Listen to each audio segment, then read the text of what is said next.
Planning Commission to order. First order of business are the minutes dated March 21st, 2012.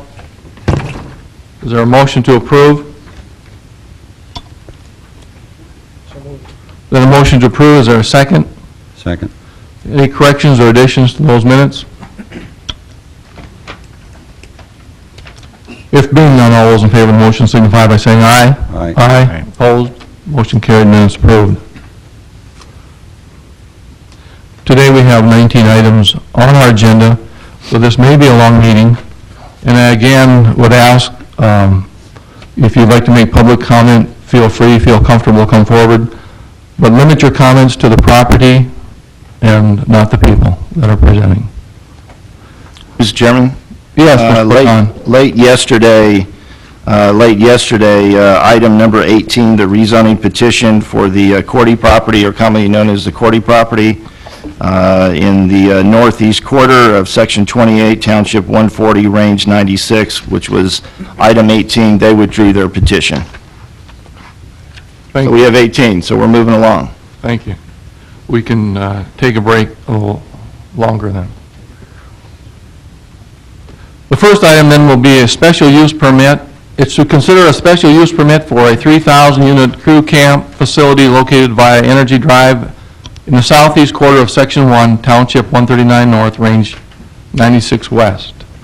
This time I'd ask the party presenting, please feel free to come forward. Mr. Chairman, I'd like to abstain from the discussion. Okay?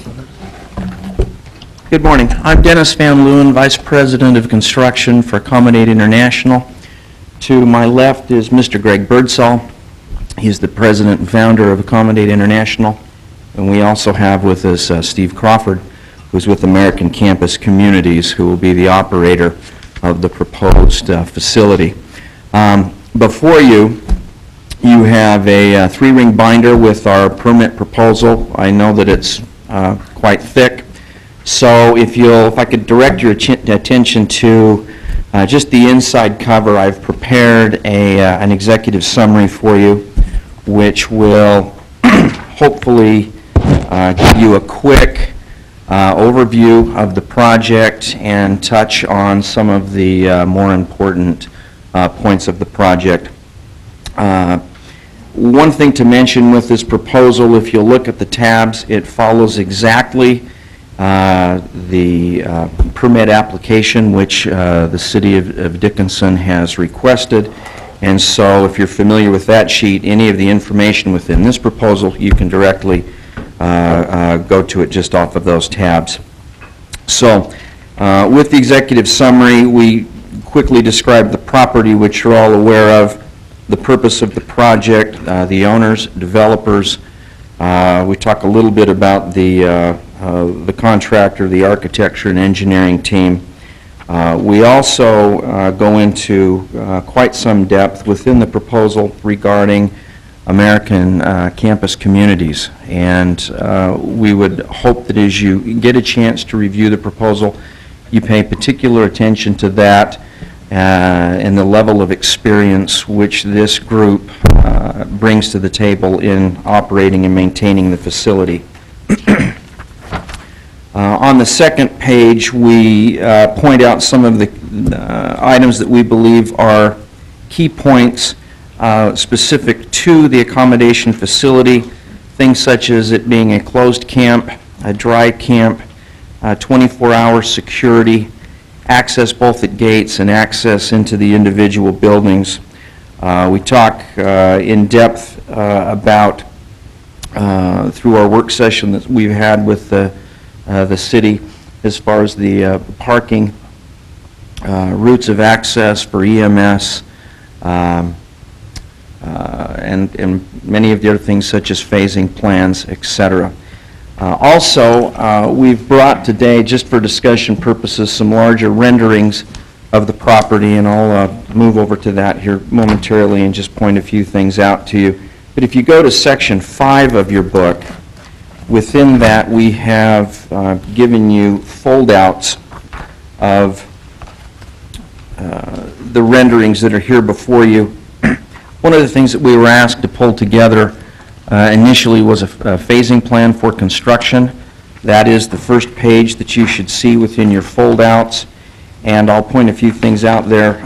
Interestingly enough, one of the unique things about this project is the repurposing of the individual units once our permit expires.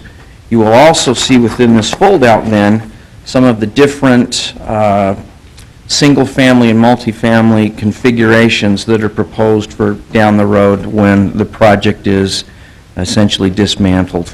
So with that, let me move over here if I can. As you'll see within your books, this is a bird's eye view of the project. We're up in the upper northeast corner over here. As you're familiar with the site, we have a slope down to the southwest corner. And you'll notice that all of the buildings, they are built in a campus apartment style configuration. Each one of the housing development units is anchored with a sprung building in the middle. This building is 18,000 square feet. This is where all of the management, administration, food service, barber shops, post office, all those things will be centrally located here. Security. We've had extensive conversations with your police department to know the needs and some of the concerns that they have, so we're closely coordinating with them on the types of facilities that they want us to have here that will satisfy their needs. You'll also see up in the upper right-hand corner, there are two smaller buildings which are 120 units. Those will be constructed right off the bat. That's where the construction workers are going to be housed. That's also long-term, where the employees' maintenance staff are going to be living. So they will also be on site. So we're doing all we can to keep all of the operations self-contained and not burden the city with any other housing requirements. We'll have all of that taken within the site. We then have the smaller buildings. These are 9,000 square feet. Within them, they will have things such as half-court basketball facilities, workout facilities, lounges, TV rooms, etc. So that there's just something a little closer to each one of the portions of the development for the residents. Here we have just a blow-up of the exterior of the buildings. The exteriors will, we're all steel construction. The exteriors will have stucco-like texture to it. All of the coloring that you see on the renderings of the buildings, that is the way the project will look. So again, we don't look like we're just throwing up rabbit hutches, so to speak. These are going to look like actual structures that are built in place, and hopefully we'll have a very pleasing aesthetic to it.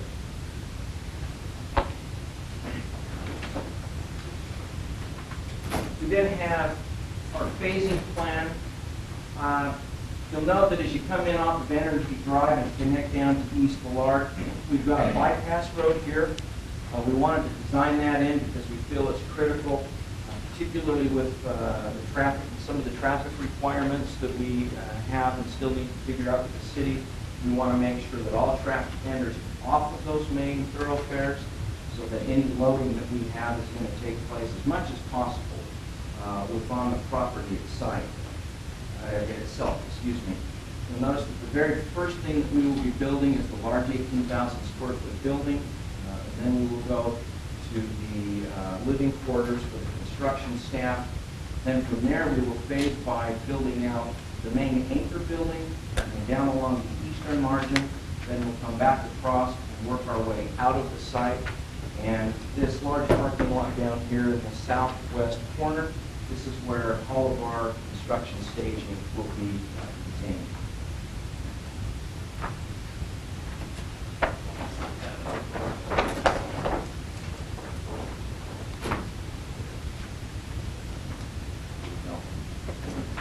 Just a quick blow-up that you can have an idea of what the interior of the buildings are. And again, you have this in your folders.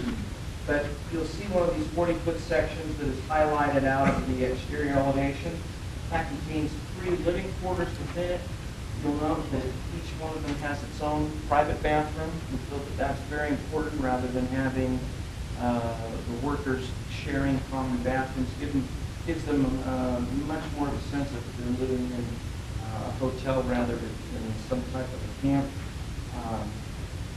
Standard amenities, of course, full-size beds, working stations and desks, comfortable chairs, things of that nature. So, the floor plans that we're providing here are roughly 20 to 25% larger than what you find standard throughout the industry. And then this is a depiction right now of the larger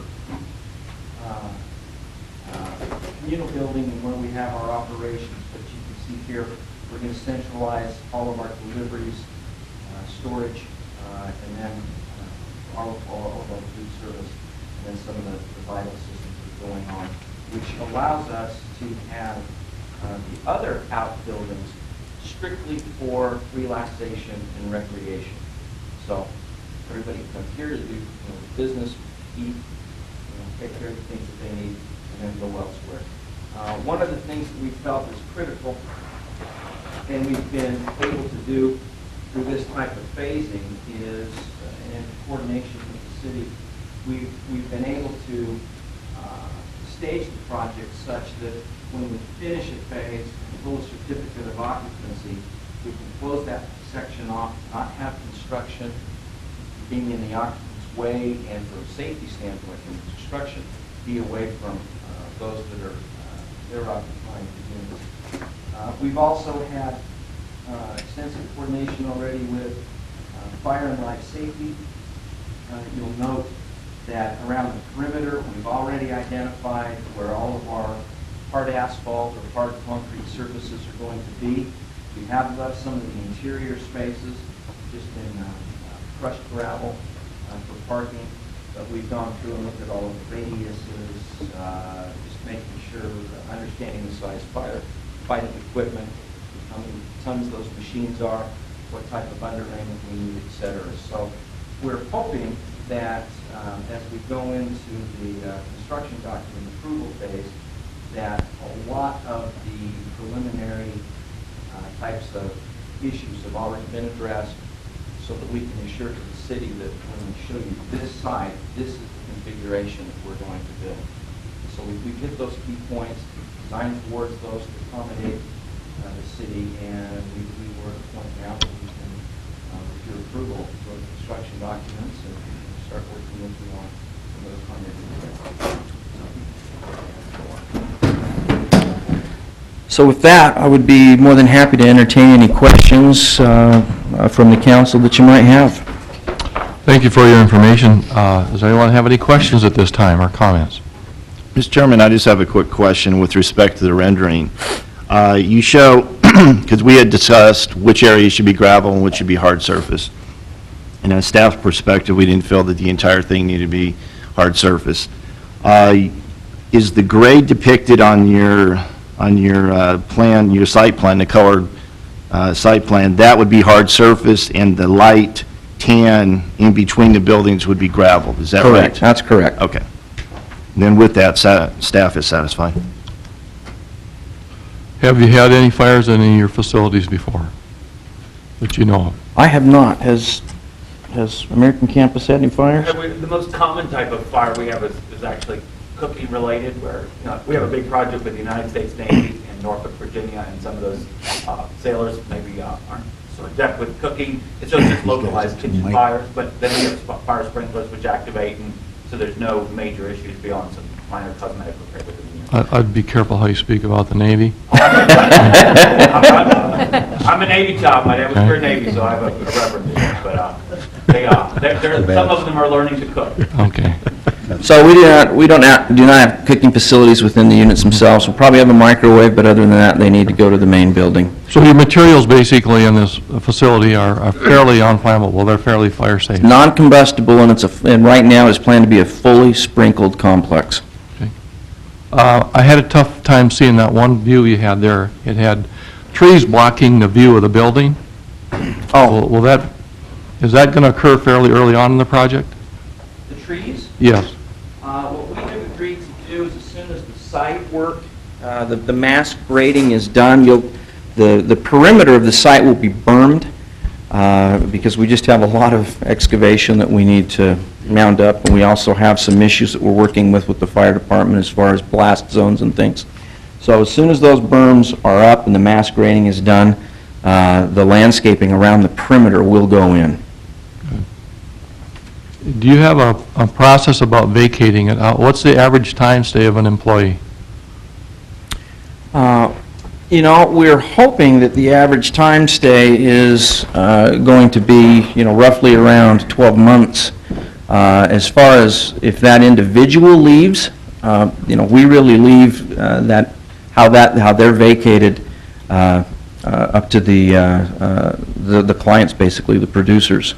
Okay. And so, you know, under our leases, they will lease a block of rooms for a specified amount of time, and whether those rooms are occupied or not is up to them. And we deal directly with the producers, which would be our client.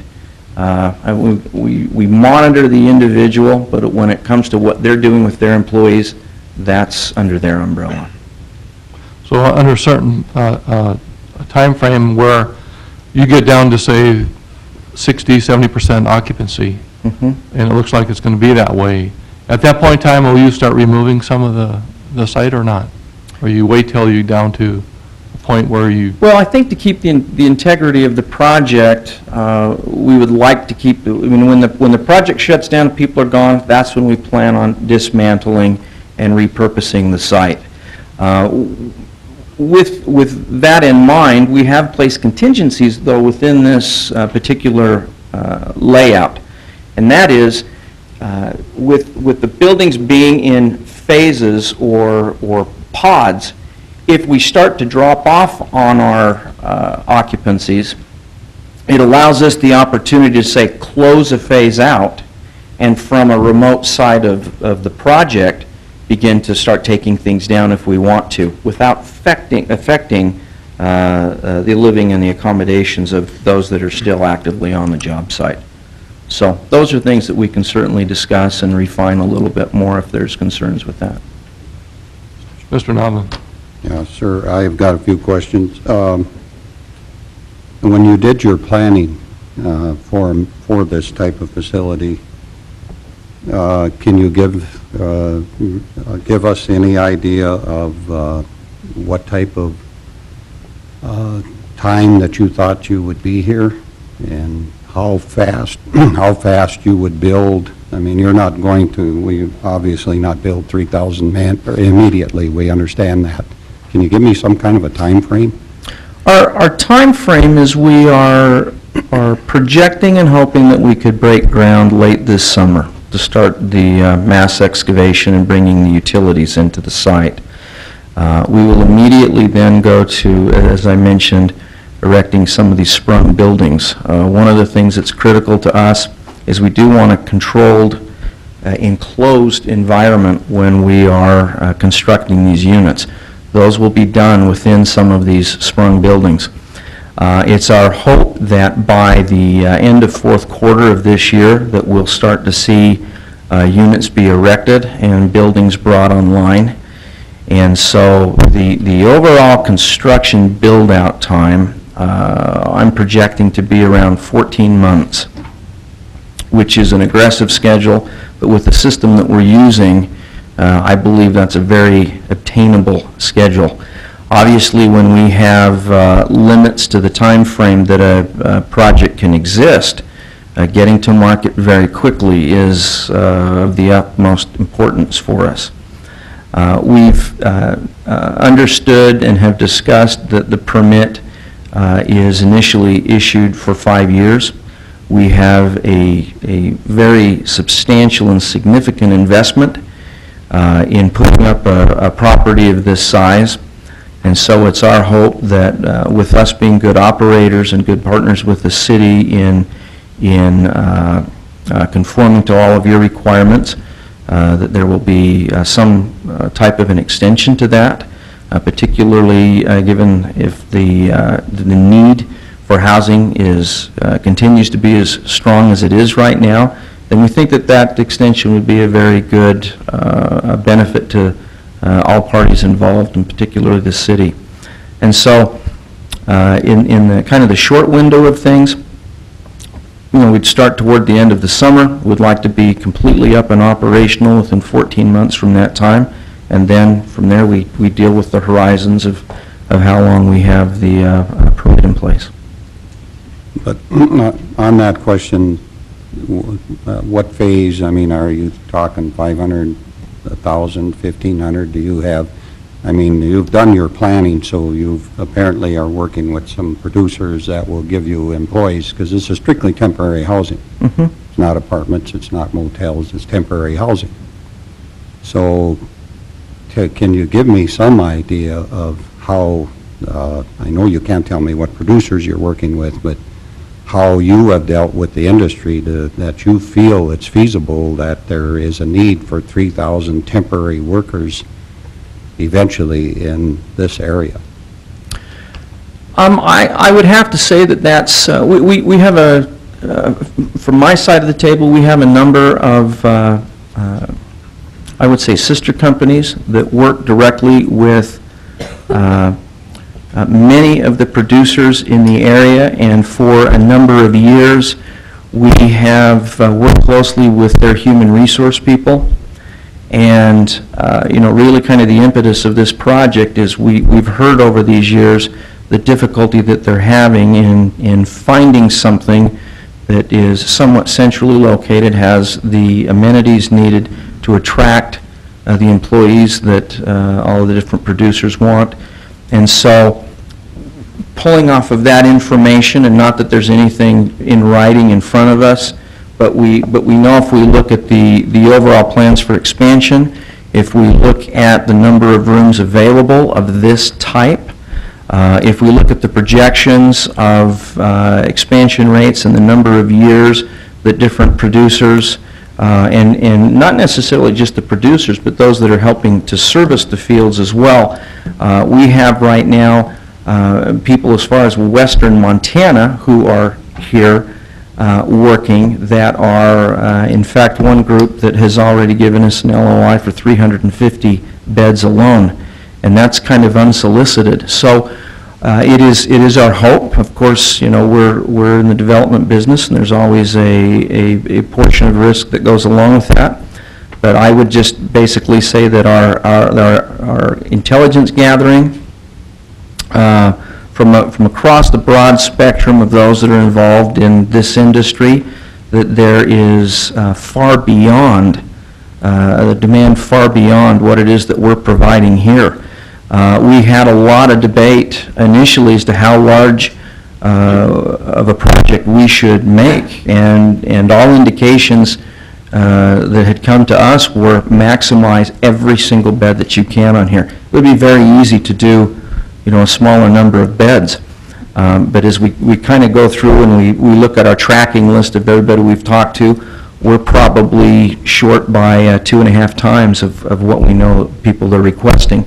So our hope is, given that we're 2.5 times short of the numbers that we've tracked, that we can attract enough to fill up this 3,000 unit facility. And so, First phase, he's looking for a number, first phase, 1,000 units. yeah, sorry, 1,000 units, first phase. That's what I thought. One more question, Mr. Chairman. Traffic, you know, 3,000 people. The man camp that's north of town, I live north of town, the one at Joy Haven, they have a contract apparently with B.J. Hughes, because I see 2 buses, and I'm not talking old school buses, I'm talking some pretty nice charter buses. Apparently that's how they're handling the traffic. We aren't looking at 3,000 vehicles, your parking lot. I guess, can you kind of exemplify in that a little bit? Certainly, and in You fact, anticipate? once you dig a little more in depth into the proposal, you'll see on the site plan that we do have paths and turnouts and stops for shuttle buses. That is, for as much as we can tell, that really is one of the preferred ways that our clients want to be making sure that they're transporting their employees. So we've allowed for that. We're planning on that heavily. We want to make sure that we have or I should say, minimize as much as possible the impact that we have as far as the individual driver count there. We've actually had conversations to where when it comes to the design, we are designing to 0.9 to 1 on the parking ratio, but it is our hope, and we will be driving, that the parking ratio is going to be drastically reduced from that. But for an initial proposal and to satisfy your code requirements, that's what we have on there. We have 2,725 parking stalls right now. We'd love to have much less than that. And we do have a great concern with the amount of traffic that we put on the surface streets. And so that's why we think that the way this site is situated and getting our traffic off of those main roads, we know that we have an issue when it comes to the intersection of Villard and Energy Drive, and we'll be working with the city on figuring out how to make that work a little bit better. But I would say we are in complete agreement. We want as few vehicles there as possible. One more, Mr. Chairman. Yes, Mr. Nolan. Security. Can you just talk a little bit about your security, not putting so much on the police force of Dickinson with that amount of people? Yes, and Steve, if I don't cover everything, if you'd like to chime in. We've understood that particularly in a project of even smaller sizes than this, that it can put a tremendous burden on the local law enforcement. So in our conversations with your police chief and some of his associates, we will have guards at all entry points and gates, registration of vehicles so that the only vehicles that are coming in and out are actually, that we know that they are residents of the facility. When it comes to the overall rules of conduct, in fact, one of the thickest portions of your book, and which is why it looks so thick, is there is the safety, the rules for all that are going to be living on the site, clear-cut, I guess you could say clear-cut reasons for having tenants evicted, for, bad behavior, or whatever, breaking the rules, whatever you want to call it. And so we will have 24-hour security that are hopefully in concert with the local law enforcement, acting as law enforcement for the site in particular, central command stations, so if there is an emergency, we don't have the police or the fire department running through who knows how many different units trying to find an individual room. And so we understand, particularly in this environment and to some respect with this clientele, that having a security / internal police force on a 24/7 basis is very critical. Critical to the point that one of the reasons that you're allowed to revoke our permit to operate is based upon our effectiveness in patrolling and policing our own people. So that will be one of the areas that we focus very, very heavily on. Thank you. You're welcome. Mr. Chairman. Just a couple questions. I guess, first one, just to expand on the time frame here. I see Phase 1, you mentioned late summer 2012, and then fourth quarter for Phase 2. Is that correct? So end of the summer, probably, you start putting in buildings? Yes. Okay. Well, and it's probably going to be closer to October, November when the buildings actually start being erected. And then you said a 14-month total build-out, so Phase 3 and 4 would happen over the end of the year 2000, or through year 2013? Yes. So ideally by the end of 2013, you'd like to have everything in place? That's what we're pushing for, yes. Okay. Just a couple other questions or comments, I guess, more than anything. I'm looking at the parking, and it looks like you're using a standard size parking, and I'm assuming that these are going to be a lot of work vehicles, four-wheel drive pickups, extended cabs, and things of that nature, and I don't know, maybe it's more for the city that you may need to look at extended size parking spaces. Just a comment. Also, I'm not seeing a whole lot of area for snow removal where you could be placing snow. It looks like you're really trying to cram in the parking, so I don't know if the .9 is something we can work on, but Yeah, and we appreciate that because we've got a lot of different things we're trying to satisfy. The parking count is first and foremost because that's what's in the code, but then when we get to an operational standpoint, you're right. There's a lot of snow that's on here. So anything that we can do to allow for maybe some open areas for the, depositing of snow or whatever.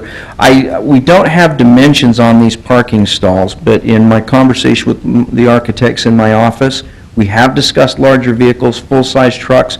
We've also heard some horror stories of some other developments that have gone on that have put garages up and you can't even pull your truck into them.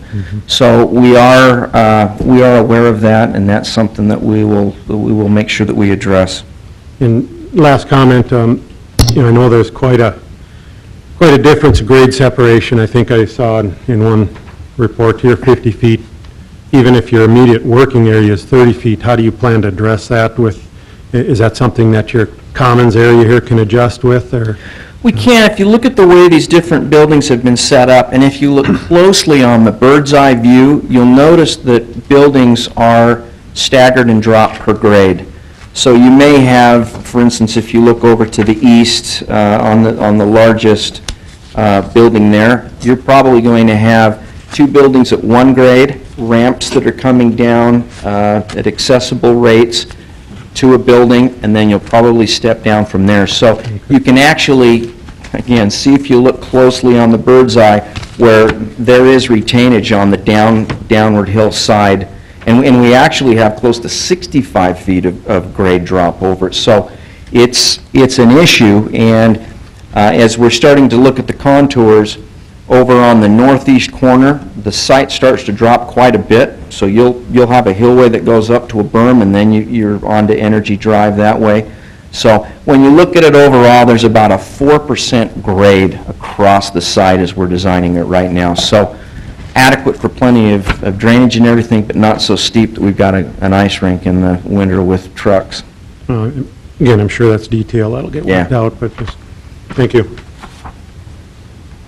Any other comments or questions? Mr. Chairman. Mr. Jackson. A couple of questions here. I just want to make sure we have it on the record. What period of time is your request for the SUP? How many years? Well, the request, as we understand it, is for 5 years, and then based upon the performance of the project and conformance, to have discussions with an additional 5-year extension. Okay. And then there's been discussions about a tail on the back end of that to dismantle and repurpose. Okay, thank you. Can you talk a little bit more about the closed camp aspect of this? What does that mean to you guys when we say closed camp? And then as part of that, we don't need names, but what do you have in line already? What kind of contracts, how many beds do you have spoken for? Well, specific to closed camp, one of the conversations that came up in our work meetings was, who are these beds going to be made available to? Is it a group of 5, a group of 10? And that's not what we want to manage. We're going for not doing onesie-twosie types of rooms. And so when you say closed, specifically, we would hope that we would have 10 or 15 large clients that would fill up the different phases. We've allowed, for instance, let's say, just pick a name of Baker Hughes. If they want to have an area with 500 beds, they have an entire phase of this project that they can keep all of their people in. And so closed meaning we're not going to entertain somebody that just needs a bed for the night or for a week or two. We want long-term contracts in a block. When it comes to those that may be signing contracts with us, we do have a number of LOIs that have come back in, and again, from our standpoint, our LOIs in that, there are confidentiality agreements with things, but we've, like I said, we've got a group that's out of western Montana right now. There are 4 other groups that are talking with us right now that are interested in large blocks, and that right there represents at least the intent to take up nearly half of our capacity as it is right now. We've been very hesitant at this point to go out and recontact people again, because what we find is, well, when you've got a real project, come talk to us and we'll have a real conversation. And so we've done enough work that we feel confident that we've tested the market and that the demand for us on a project of this scale is there. We're here at this point now. Once we see the determination of the council, then after that, we'll start hitting the pavement hard and recontacting the people that we've been dealing with. Okay. Question, I don't know if it's so much for accommodate, maybe it's for Mr. Catan, Mr. Soren, but in the motions that you prepared for us, Ed, you talk about the off-site traffic improvements and working that out with accommodate. Can you tell us a little bit more about that, what you've got in mind and what's been discussed so far? What are we thinking there? I'll try and answer that one for you, Commissioner Jackson. We have talked about, obviously the impacts of traffic in the area with particularly the East Business Loop and Energy Drive, along with their access points onto Energy Drive and East Villard. Currently, we do have, significant increases in traffic in that area and are currently counting, looking at whether we need signals or some other type of traffic control out there. And we'll continue to work with this group to make sure that their impacts to that area are handled in an appropriate way. One of the things that I throw around a lot is a roundabout, and we don't have any here. And as well, they brought it up first, actually, at the meeting, but not that that's what's going to go there, but I do think signals at some point will need to be there, and we'll work with them on the phasing as to when we have to do something like that. You're talking about on Highway 10? I'm talking about the Business Loop and Energy Drive. Yeah. Particularly. Okay, and will accommodate be a part of participating in costs for some of that? We will continue to work through that, and I believe we would be asking them to help participate in some of that. However, right now we're looking at the demand that's there currently, and there'll probably be some other players that need to pick up some of that burden. Okay, and the last question that I have for now, at least, garbage pickup and snow removal. You're making arrangements for that task yourself? Yes. Thank you. Any other questions or comments at this time? Mr. Chairman, just in addition to Mr. Jackson's question there, I know it's easier to just think oil companies and everything for your accommodations here. A lot easier to manage, handle, and everything else, but are you open to, if, just throw out the city of Dickinson or some other companies in town need 5 or 10 beds for a year, half year, until their employees can find housing? Is that something you're willing to accommodate also? Certainly. Certainly. I think we take every opportunity on an individual basis and discuss it and see if it fits within our operating model. And our biggest concern is knowing some of the sensitivity of these types of projects, that we are a good partner with the city. And we're only going to be here if we have the full transparency of what we're doing, and So if that's something that we can accommodate, we would be very, very happy to look at it, staying within the charter that you give us. I think we'd have a minimum stay of at least 90 days. Thank you. Mr. Nodland? That's great. A couple of questions. Can you talk about the rooms a little bit? You know, you've got the diagrams and everything. Can you kind of compare it to single-bedroom apartment or a typical motel room? You know, what I'm getting down to is, do you feel you're a threat to the motel and the apartment industry in a local community such as ours? No, no. In our mind, you know, we love the hospitality industry. We're heavily involved in it. This is a different product type with a very specific targeted occupant. Of course, they're single-person rooms, so there's a difference from our, you know, your hospitality. Level of finishes, you know, we're building these to last a very long time in a rough environment, so to speak. And so, you know, your floors are not carpeted. They have a hard surface on them. Your walls are not sheetrocked because we're going with the non-combustible. But it's a comfortable space, you know, very comfortable beds. Instead of just having a, you know, kind of a rickety little desk and a hard chair, you know, it's a nice desk and a soft, comfortable chair.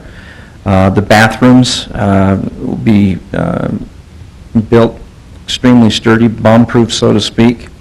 You know, with shower enclosures and you know, just a countertop, a vanity, you know, with the sink and of course the toilet. So when I look at our product in relationship to anything from a hospitality standpoint, no, they're different animals. If we look at our product in relationship to other worker housing, absolutely a significant step above. Okay, thank you.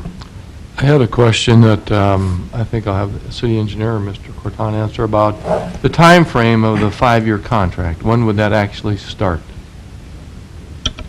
With respect to your question, Mr. Chairman, condition, let's see, I think it's condition 6 on the proposed motion. I have the SUP approval shall expire 5 years from the date of the first building certificate of occupancy. You know, if you want to modify that condition, you could always do so. I think that the idea, the intent of it is to have a 5-year maximum time period due to this being such a large capital project. I think 5 years makes sense. The overall project itself, staff is in support of, so I think that starting that timetable would be at the certificate of occupancy of the first building, which they've referred to is going to be the employees one. Now it'll probably be, so in essence, they will probably be starting the latter part of this year if they finish the COs for their first building. So let's say if they get their CO in December, it would be December of 2012. Their expiration date would be December of 2017. Do you understand that I do. one then? That's fine with you.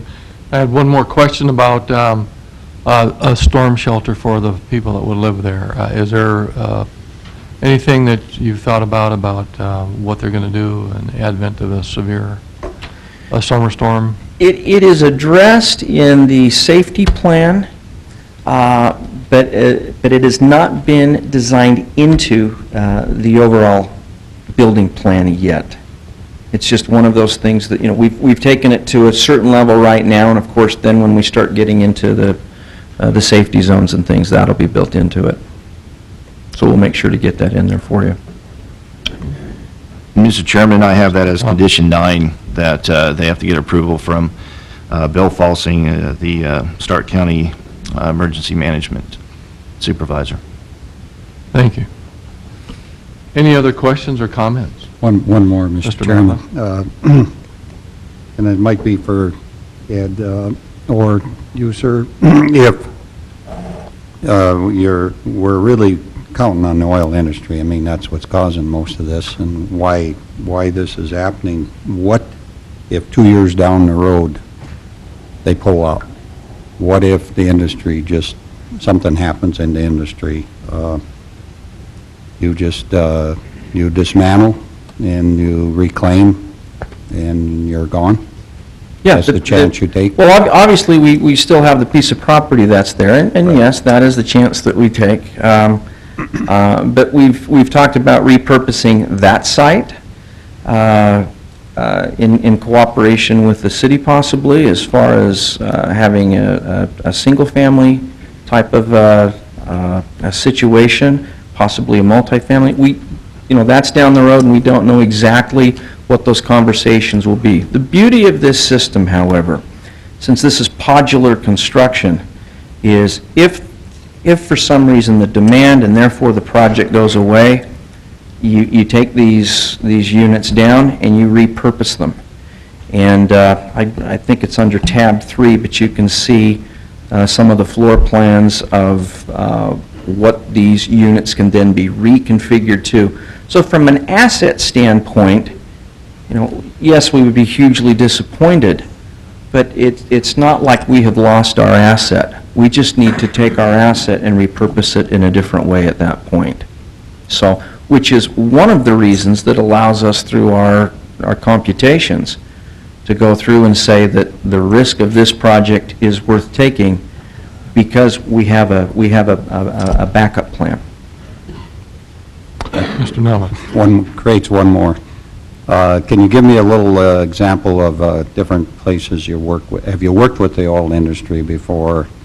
And, you mentioned working with the Navy. What other areas have you worked with that you have? You have quite a few facilities. Well, in fact, if you take a look, let's just go to, show you a picture. Go just to the front of tab 5. Second page in. This is actually, wait till you get there. There should be a picture there of a building. Okay, that is one building, a series of buildings that is over in Russia, that is over in their heavy industrial mining segment. So, internationally, we've got product that is up. We work on an ongoing basis with groups out of Texas. As far as this product is concerned, this is the first time this product has come to North Dakota. But again, we're entrenched throughout the oil industry, and that's just, a lot of times there's kind of a misnomer that that's just the producers. But, we find the bigger bulk of the demand a lot of times is with the support companies to the producers. And so, along with that, we've got literally tens of thousands of units and doors that we've done across a whole host of type of things. Accommodation, workforce housing, hospitality, multifamily, and so this is really the culmination of, at least I know from my standpoint with our companies, over 100 years of experience. When you get with American Campus, which is a publicly traded company, they're really known kind of as the gold standard when it comes to operating large facilities, and so I think this is just the sum of all parts that have hopefully come together for a very good product and something that will be, something that the city will consider an asset to them. Thank you. Any other comments, questions? Thank you very much. Thank you. At this time, I'd like ask if anyone else would like to make comment. Please feel free to come forward on this special use permit application.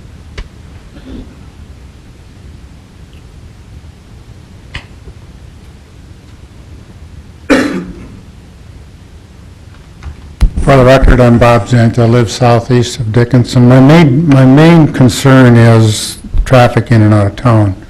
This is an entrance into the city, and you alluded to the traffic at Energy Drive and the Business Loop.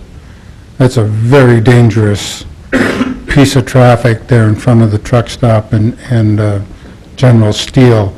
I would like to hear something a little more specific of what's going to be planned or what you are working on right now than just saying something suitable. Well, currently, right now, we do have Cattermosley and Jackson doing traffic studies out on that segment of road for us. The city does because of the traffic that's currently there. I was referring to this project and incorporating that into that current traffic study that's going on. Along with the project that the DOT has planned out there next year, I would anticipate that they're going to require some entrance, either relocations or removals, to try and help facilitate that, maybe some medians to help channel the traffic better. But certainly we're aware of the issues at that intersection right now, and we have engaged in agreement with Cattermosley and Jackson to try and help us define what that needs to be. Okay, yeah, because there have been some serious incidents out there, including some serious injury. And you're alluding to the two entrances from the truck stop. Particularly, Yeah, there's three on that side of the road that, and one in, the one in between seems to be creating a lot of issues too. Okay, thank you. Thank you, Mr. Zent. If there's anyone else who would like to make comment, please feel free to come forward.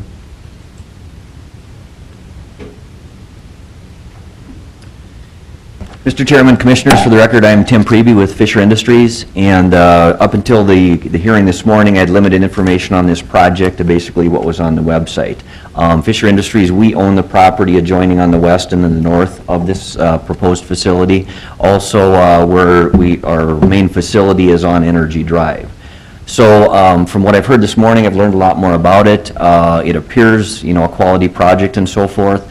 Our concern, are some of the things you talked about this morning, the health, safety needs, fire, that type of thing. Traffic is probably our predominant concern. I know we've talked to the city before. I would reiterate what Mr. Zent had said. The intersection now is dangerous, and adding this amount of traffic has serious concerns for us. How we get our employees to and from work, there's a lot of truck traffic there and so forth. So if those needs can be accommodated and so forth, it appears to us this may be a very appropriate location for this facility. But we'd like to be a part of the discussion with the city and with the development group to figure out how that can be done. Thank you, Mr. Priebe. Yep, thank you. If there's anyone else who would like to make comment, please feel free to come forward.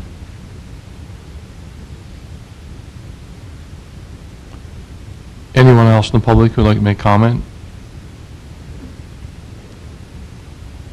Any other commissioners wish to make comment?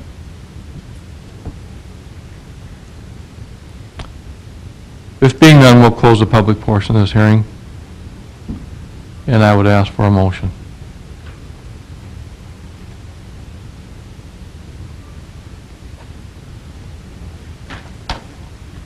Mr. Nodland? Mr. Chairman, do I have to read all these conditions? It's your choice. If you want to read them in, if you want to refer to it, Mr. Nodland, or if you prefer, I could read them for the record so that the public's aware of it, not just here in the audience, but also on TV as well. Right, I think they should be listed, but could you read them instead of me? I'll just say that. I mean, so you can exemplify on each one. That is fine. I move that the City of Dickinson Planning and Zoning Commission recommend approval of the special use permit for Accommodate Dickinson for a 3,000-unit crew camp facility as depicted in the application materials, as meeting all the requirements of the Dickinson Municipal Code and also being in the interest of the public health, safety, and welfare, and the following additional requirements, which Mr. Corton will read. Prior to issuance of any building permits, all plans shall be in conformance with the project plans described here as Exhibit A. Exhibit A is the binder that you have in front of you with the application materials.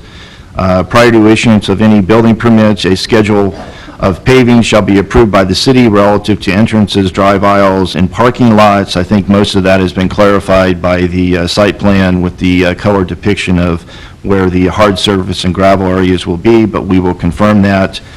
The applicant shall install trees and vegetation consistent with the application materials and approved by the city planner prior to issuance of the first building certificate of occupancy. The city planner may modify said plans depending on the phasing schedule, but the perimeter planning must be installed after site grading that was already presented today. And what I will be working with the applicant will be the actual planting schedule, the trees, get a good depiction of what that will be. Prior to the second phase of development, off-site traffic improvements must be approved by the city, and an implementation plan shall be approved to the satisfaction of the city engineer. We've had public comments, and also the city engineer has spoken about that. The SUP approval shall expire with any change of ownership. All subsequent owners of the property shall be required to reapply for SUP approval. Ownership shall be established prior to final approval of the SUP. The reason for that is to make sure that we have confirmation there's not a ambiguity portion in the future. If for some reason the ownership changes, we'll establish that prior to it. The SUP approval shall expire 5 years from the date of the first building permit certificate of occupancy. Prior to installing any structures on site, the applicant must receive approval from the city. Prior to issuance of any building permits, the applicant shall submit a detailed reclamation plan, cost breakdown, and reclamation bond to the satisfaction of the city engineer. You had alluded to that earlier, Mr. Nolan, what happens if they leave 2 years from now. We want to make sure that the liability for the city is minimal, so we're in the process of getting that information from them, showing how much it would cost to remove all the buildings, remove all the asphalt, and remediate the site to essentially to what it would be today. Prior to certificate of occupancy, the emergency management plan must be approved by the Stark County EMS director, and that would also involve the tornado shelter, security, how to handle emergencies, and so forth. Prior to issuance of any building permits, the applicant shall pay $400 per room to be received annually on or before January 10th of each year. This fee does not include other fees associated with the project, and that can include other fees that we charge with respect to, similar to what we do for hotels and other accommodations. And then prior to issuance of any certificate of occupancy for any habitable building, the fire department must confirm the building is consistent with the city's fire code with respect to separation distances for hazardous and flammable substances and other impacting uses. The reason for this one is since it is an industrial area, there are industrial uses adjoining across the street. We want to make sure that that this project is coming after that development, that that issue has been mitigated sufficiently prior to certificate of occupancy. So with that, staff recommends approval. There's been a second to that motion by Mr. Hanson. Any discussion? Mr. Chairman, item number 3, I'm just, with the time frame, I'm seeing there might be a problem there with planting of trees and vegetation prior to issuance of the first building certificate of occupancy.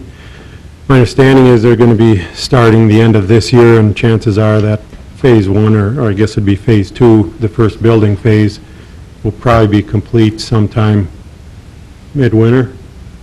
Is that going to be a problem, not planting trees? Mr. Krieg, that would fall under our current standards that I do today. Whenever, mid-October, November, depending on how our year comes to play, we'll be working with the applicant. If they can get it in that time before we start to get our first frost, then great. If not, then I'll just apply it like I do for any other project that we do. They would post a bond. They would post a bond so that when April or May or middle of July, depending on how bad the winter is, we can get that put in if they haven't installed it. So I would just fall under our same standards that we do for all other projects as well. Any other discussion? I'd just like to comment, I think it's a good project. I think hopefully we have a chance here to alleviate some other situations in our city that have caused unbelievable rents and housing shortages to occur here, and hopefully that we can see some alleviation of that with this project. Any other discussion?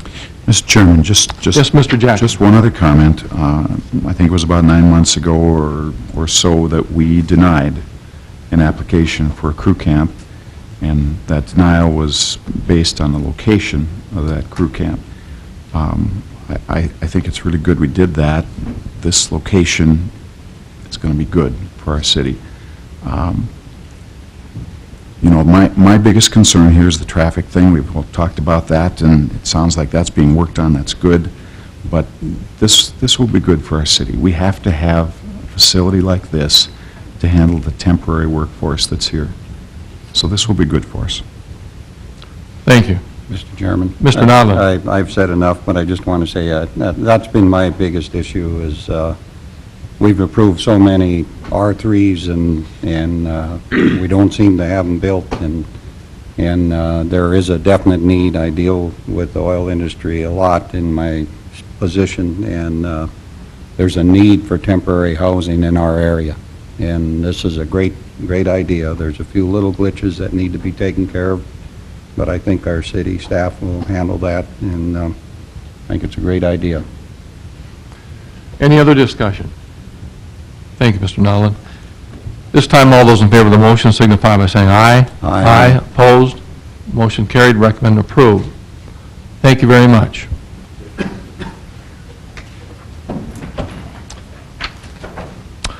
Second item on our regular agenda, timetable of 7:35, is a final plat. To consider a final plat for S&B subdivision and generally described in the northeast quarter of Section 32, Township 140 North, Range 96 West. This time I'd ask the party presenting, please come forward.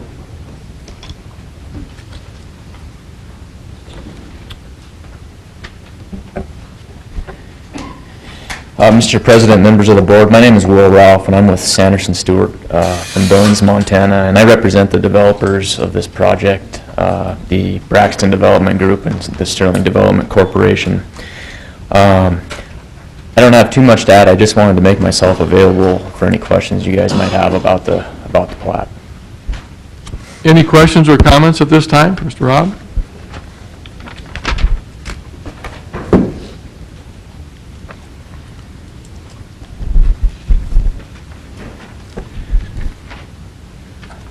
Mr. Chairman, I have a question that maybe is more for our staff. The development agreement, and I'm not going to find the exact section here right now, but it talks about, I believe it talks about the developer's participation in the costs to do paving in States Avenue and 21st Street. Did I read that correctly? Is that part of the development agreement? And if it is, I'd like to hear a little bit more about that, how that's going to happen. Are you aware of that? I think the development agreement addressed more of the sanitary sewer extension from 15th Street up to the site, and addressed the cost burdens to the developers related to that. I believe, Mr. Chairman, it's in Section 6, and it does talk about streets. You know, I have this concern on all our arterials. Should there be special assessments in the future? I don't know that we can bind a developer now, but again, I'm wondering what the intent of the statement. I believe it's at the top of page 3.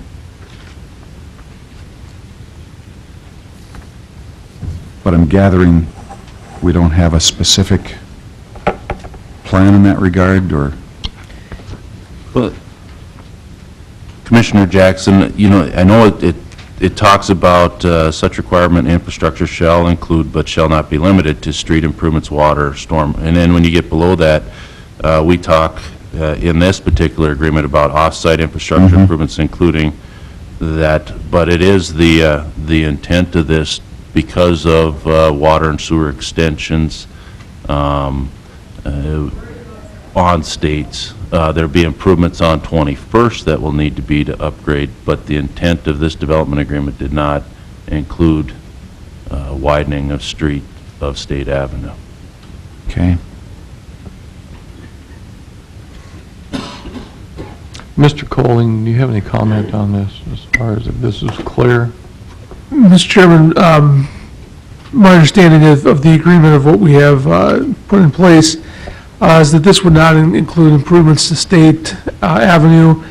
This plat, or this development would not include improvements to 21st Street. However, if there's additional property that is developed beyond this plat, then we would expect the developer to participate in some of that cost to redevelop 21st Street.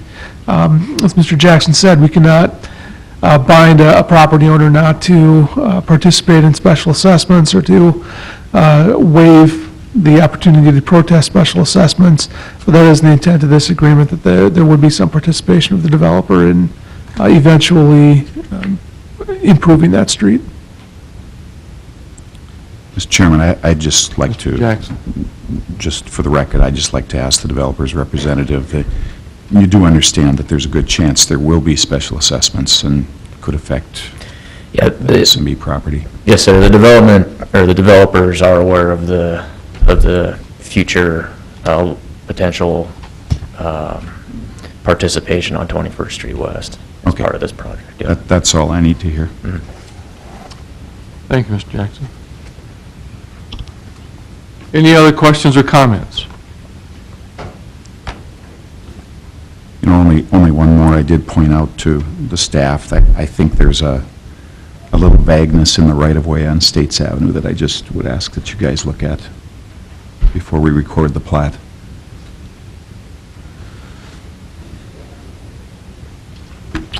Thank you. Any other comments or questions at this time? Thank you very much. Okay, thank you. This time I'd ask if there's anyone else in public who would like to make comment on this final plat, feel free to come forward.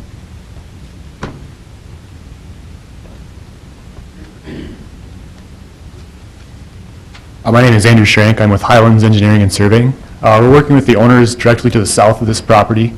And I noticed on the plat, we pulled it up yesterday, and I noticed that there is a 19th Street West with 33 feet of right-of-way on the south side of this property. This is probably a question for staff, but we were wondering if that is something the city is requiring, or is that, I had heard that the city may be requiring that 19th Street West to continue between these two properties. Yes, with respect to your question, we will require 19th Street to be extended to the west. We were requiring both you and also the applicant surveyor to work together to coordinate where that road would be and then submit that information to the city.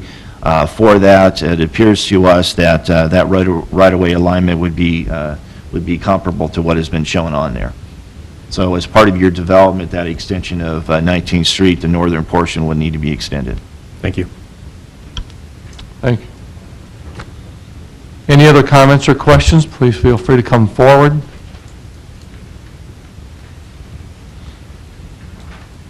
Any other comments from the commission?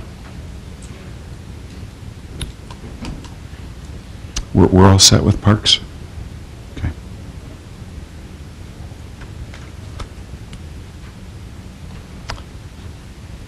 If being none, we'll close the public portion of this hearing. And I would ask for a motion.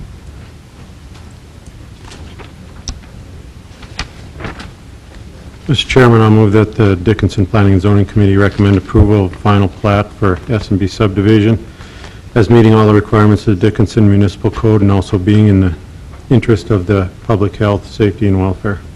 Been a motion by Mr. Krieg to approve. Is there a second? Second. Been a second by Mr. Nodland. Any further discussion? Being none, all those in favor of the motion signify by saying aye. Aye. Opposed? Motion carried. Final plat recommendation approved. Thank you. This time we have item 3 on the regular agenda. It's a final plat. So consider a final plat for Energy Center North, generally described in the southeast quarter of Section 16, Township 140 North, Range 96 West. This time I'd ask the party presenting, please come forward.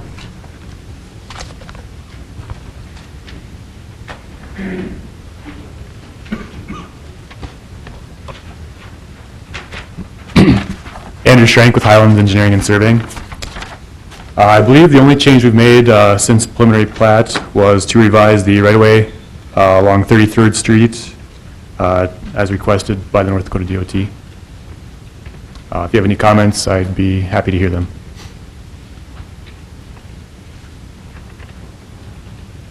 Any comments for Mr. Shank or questions at this time?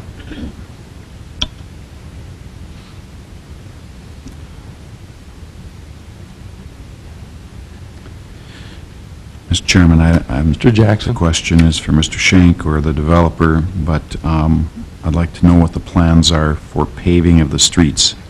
Who's going to do that? Who's going to pay for it? Who's going to initiate the project, et cetera, et cetera?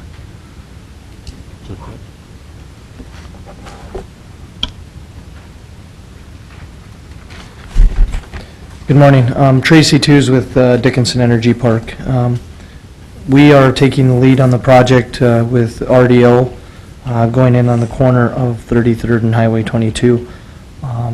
We are going to do the streets such as we've always, we did North Industries, and we're going to start with the center road going up to connect to what is BK subdivision to the north. Okay, so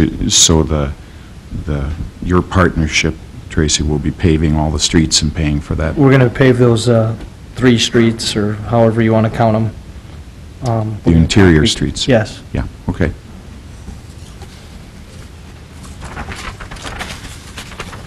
Thank you. Any other comments or questions?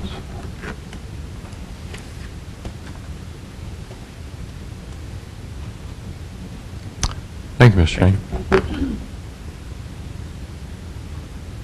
Somebody asked if there's anyone else in public who would like to make comment on this final plat, please feel free to come forward.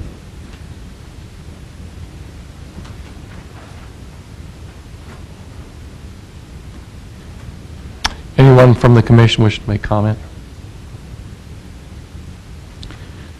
Chairman, the only other detail that I'm wondering about, and I guess, wondering what staff thinks, do we need non-access lines along 33rd? No? If that becomes a bypass, we're not worried about? With respect to your question, Mr. Jackson, as part of our, we look at each development that it would incur, and I think that we have the sufficient regulations in order to prohibit access depending on how they're doing it. Our normal process would be, let's say Block 3, Lot 1, they came in with their site development plan and wanted to put it within 150 feet of that intersection. We would recommend we would not allow that. We would want it to be further away in order to not to have an access problem or turning movements for that. That's part of our normal review for that. But if you feel that it is necessary, you could propose that. But I don't think that we need them along the southern side for lots 1, Block 2, and Block 3. I think we normally can take care of that. Also, with our comprehensive plan, depending on the timing of this, we will have a traffic access management plan as well, and that will be clarified with road cuts and speeds and depending on the road levels as well. So I don't see it's necessary, but there's nothing prohibiting you if you feel it's necessary. Thank you. Thank you, Mr. Croton. Any other comments at this time?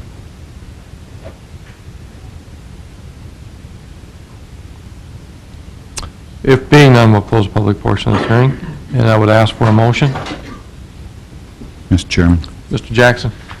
I move the City of Dickinson Planning and Zoning Commission recommend approval of the final plat for Energy Center North subdivision as depicted in the application materials as meeting all the requirements of the Dickinson Municipal Code and also being in the interest of public health, safety, and welfare, with the following additions, that prior to recordation of the plat, the road dedication of 120 feet from the center line may be reduced if the NDDOT agrees to a reduction in width. And then I'll add the second condition that the interior streets of the subdivision be paved to an industrial design standard. There's been a motion and a second by Mr. Hanson. Any discussion?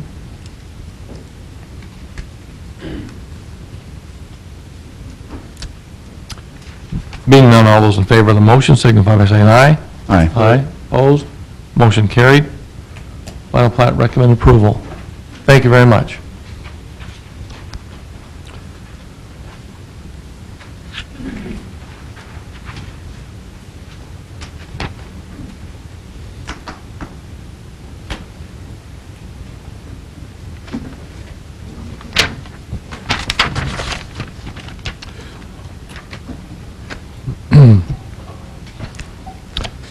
At this time, we have item 4 is a final plat, to consider a final plat for Decker's 4th subdivision, generally described in the southwest quarter of Section 16, Township 139 North, Range 96 West. This time, I'm going to ask the party presenting, please feel free to come forward.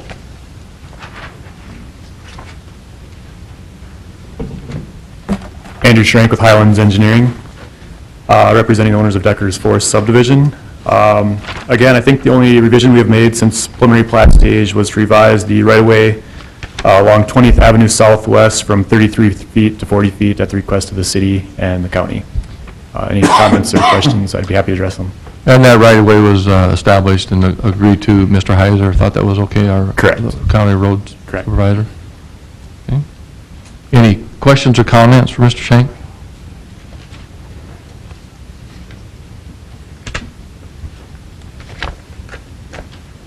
Thank you, Mr. Shank. Thank you.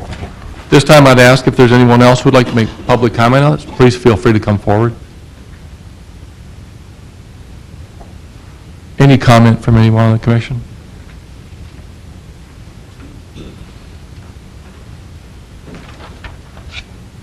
Being none, we'll close the public portion of this hearing. I'd ask for a motion. Mr. Chairman. Mr. Hanson. The City of Dickinson Planning and Zoning Commission recommend approval of the final plat for Decker's Forest subdivision as depicted in application materials, as meeting all the requirements of the Dickinson Municipal Code and also meeting the municipal policy, health, safety, and welfare. There's been a motion by Mr. Hanson to approve. Is there a second?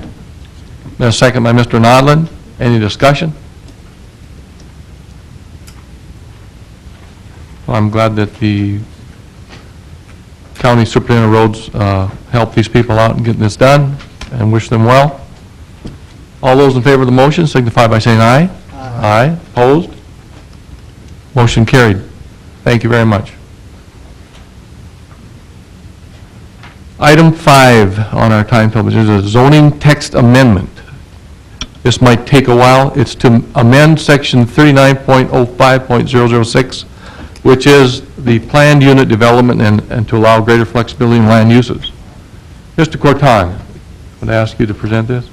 Yes, thank you, Mr. Chairman. I'm hoping it just doesn't take a while, but I appreciate the opportunity to speak. So this is a modification to our planned unit development ordinance. I had spoken to you about this last summer, in which I was going to propose some changes to it.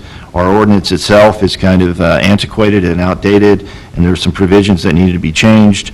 We have a subsequent development. Steffes Corporation is coming through with a PUD, and so I felt that this was appropriate for us to come through and modify this at this time in order to provide sufficient conditions to address that project, as well as modifying this as well. So under the Planned Unit Development Ordinance, Section 39.05.007, under permitted uses, I have changed that and modified it, and I'll read it into the record, that uses permitted in the PUD overlay district are those permitted in the adopting ordinance. Any use listed in this code, and that's referring to the zoning code, as a permitted or special use may be allowed. Any other use that the commission finds compatible with the existing or planned uses in the development and on adjacent properties may be allowed. However, each approved use must be listed on the PUD and included in the approval ordinance adopted by the commission. A PUD may be established exclusively for residential, commercial, or industrial, or any combination of those uses, of those types of developments. And the reason I changed the language, PUD is a negotiated district. It's an overlay district. I think that allowing flexibility and innovation makes sense. Everywhere I've been, we've had that ability. What you do is you review each proposal consistent to what they're proposing and modify it accordingly. And if the city and the applicant do not come to a consensus, then you could recommend denial, and they could move forward with the standard code. So this provides options, but within the ability of compatibility with surrounding neighbors and establishing whatever appropriate conditions that we feel necessary for that. So I would recommend approval of the amended PUD ordinance. The only other language that I removed was Section 3905008. I removed that section, so we'll have a new section for permitted uses as I've depicted, and then the removal of the site development regulation. So I would recommend approval of this modification to move forward to City Commission, and I'm available to any questions you may have. Any questions at this time?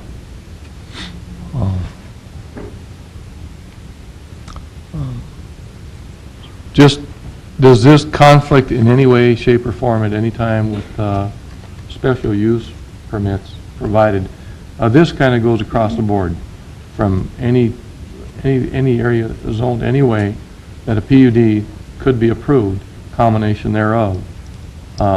Where in some things we cannot do special uses in certain areas, where a PUD would allow certain uses in that area. Is that correct? The way that this is written is that it opens up the area for permitted and also special uses for that.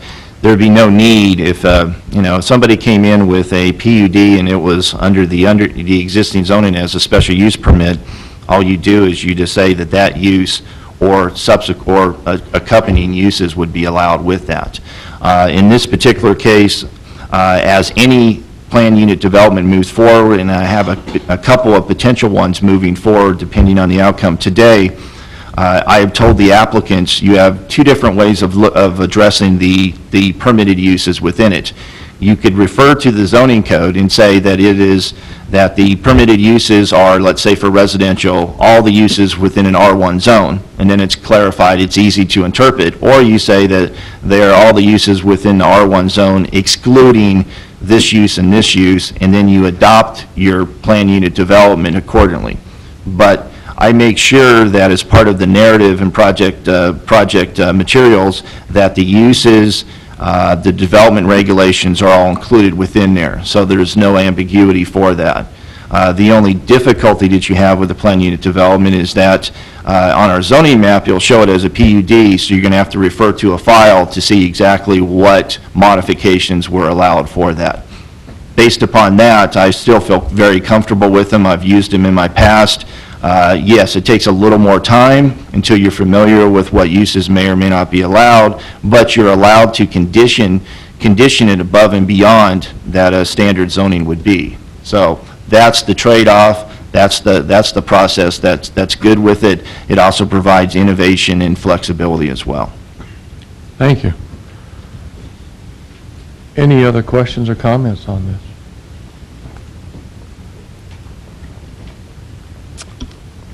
Mr. Colling, I assume this is okay with you?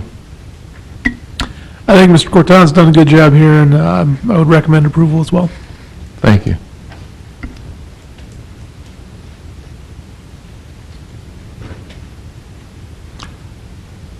And this is some new territory, so I think I should ask for public comment on this. This is a text change in our ordinance. So at this time, I would ask if there's anyone in the public who would like to make comment on this zoning text amendment change. Please feel free to come forward, and if there's anything you need clarified, I think Mr. Corton could do that for you. Any public comment? Please feel free to come forward. Any other comment from the commission? If being none, we'll close public portion of this hearing and ask for a motion. Mr. Chairman, I'll move that the City of Dickinson Planning and Zoning recommend approval of the zoning text amendment for sections 39.05.006 Plan Unit Development as depicted in the applicable materials as meeting the requirements of the Dickinson Municipal Code and also being in the best interest of the public health, safety, and welfare. Thank you. Is there a second? No, second. There's a second by Mr. Tews. Any discussion? Well, I appreciate the work he's done on this, and I hope that he can convince more people to use this ordinance. I think it's very useful. With respect to your comment, we had talked about the R3 zoning districts, and the only way that we feel comfortable with adding additional apartment zoning is to go through the plan unit development. So I have two potential proposals based upon the PUD ordinance in order to address that, and that's where we could require the construction to be built within X period of time, or that or there's a termination with that. So that could easily address the issue of, if you're going to come in with apartments, then you need to show us that you're going to build them, so we don't just allocate it and then and then the property is sat on for a while or used as a speculative venture. Thank you.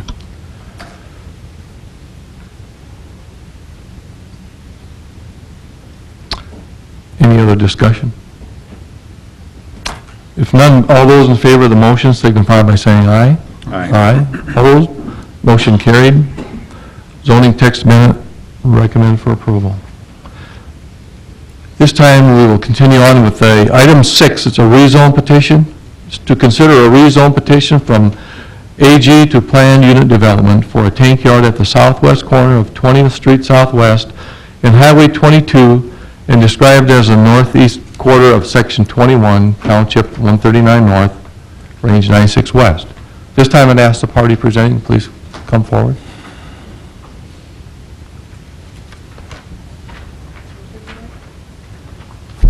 Commission, I'm Joe Rothschiller with Steffes Corporation. Excuse me. I would like to just make sure there's, everybody's materials are clear in what's being presented in terms of the acreage. There's been lots of different meetings in the last 3 months and tree plantings and different things that have gone on down there. I want to make sure that the material in front of you is showing 16.5 acres instead of 12.5 acres. All of the drawings that have been sent and talked about in terms of where the trees and so forth are going to be have been on a 16.5 acre plot, which we went and increased as a result of the last meeting and have a survey plot on that. I'm not sure if you have that, and I guess that's why I'm asking, because it is now 16.5 acres square on that corner. Okay. Just a couple other things as I read through some of the materials this morning that Mr. Corton gave me. Want to make sure that what the use is for. In some areas we call it a tank yard. In some areas it's called a tank farm. We're not growing tanks. We're storing them. And I would ask that in what you're looking at today, if it's only for tanks versus are we able to store equipment.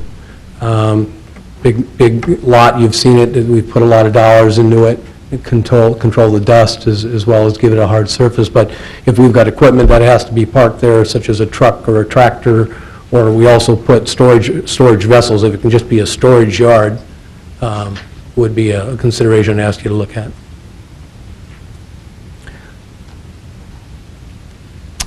Any questions or comments for Mr. Rothschiller at this time?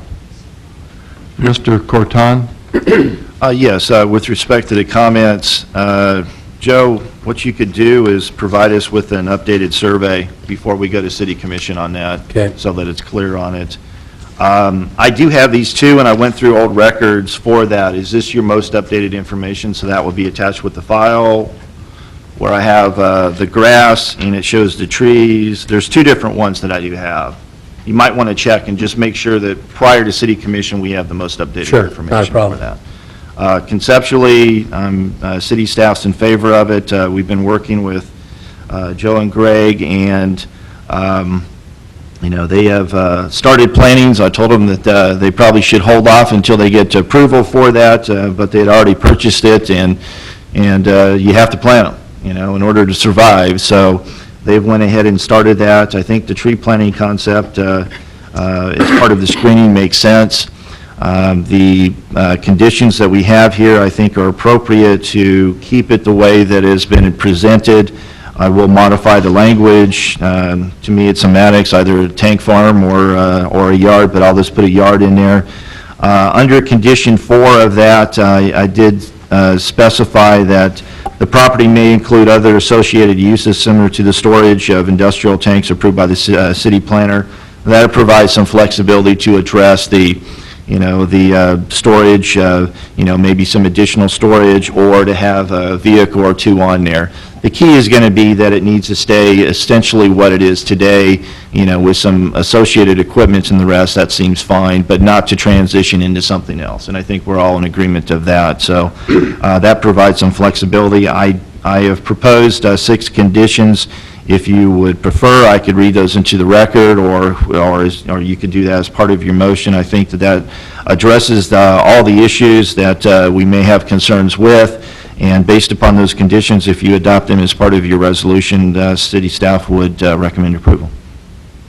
Thank you, Mr. Corton. Is everyone clear on that, and on that it is 16 and a half acres, and that basically, I want to make sure I'm clear that that is the depiction, that plot of land we described is 16 and a half acres, and that whether it's a tank farm or tank storage area, that we get some definition there, because part of zoning definition, clarity of definition is extremely important.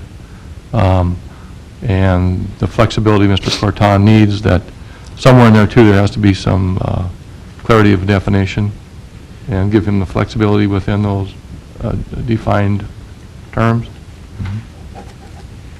Mr. Chairman, there is discrepancy in these dimensions, both directions, so that is something you're going to want to... Yeah, we actually have an engineered plot survey that we'll get to you guys, as we did with the first 12 and a half acres. It's done. We have it on file. I was looking through this morning, and I saw that you didn't have it here. Mr. Chairman, maybe we could just get a clarification of approximately what direction they're going from this 12 and a half acres. It looks like maybe 210 feet west. To the west, it'll be square. Everything is to the west? Yeah, 4 acres added to the, 208 feet to the west.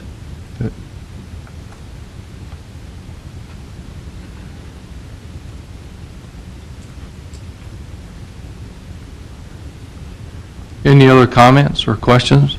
Mr. Chairman, I would assume, Joe, that these are empty tanks. You won't be storing anything on site. Correct. They're all empty tanks, and there's currently everything is empty on the site. There's some other vessels there that are called a heater treater.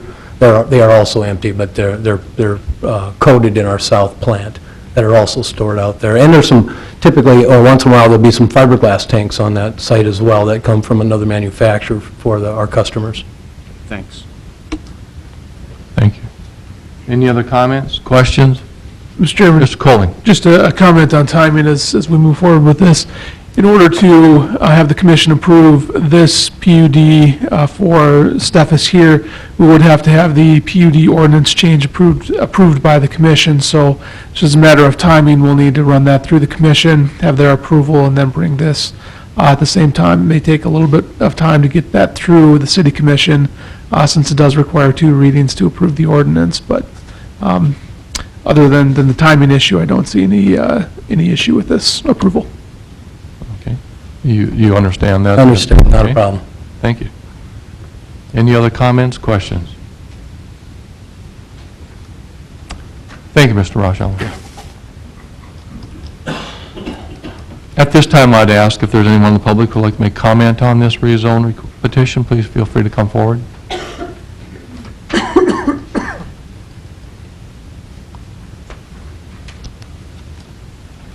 Morning, everybody. I'm Elvin Stockert. I'm a landowner right across from Steffes where they have their tank yard. And we've had issues over the last couple of years about the dirt and the dust, you probably heard before. And my son's got real bad allergies and asthma, and it just flares it up big time, and he should see the dust storms. We're down trade wind from this, and we got dirt, dust everywhere. It's in our house, our garage. Anything sitting outside is covered with dirt and dust, and it's not very pleasant.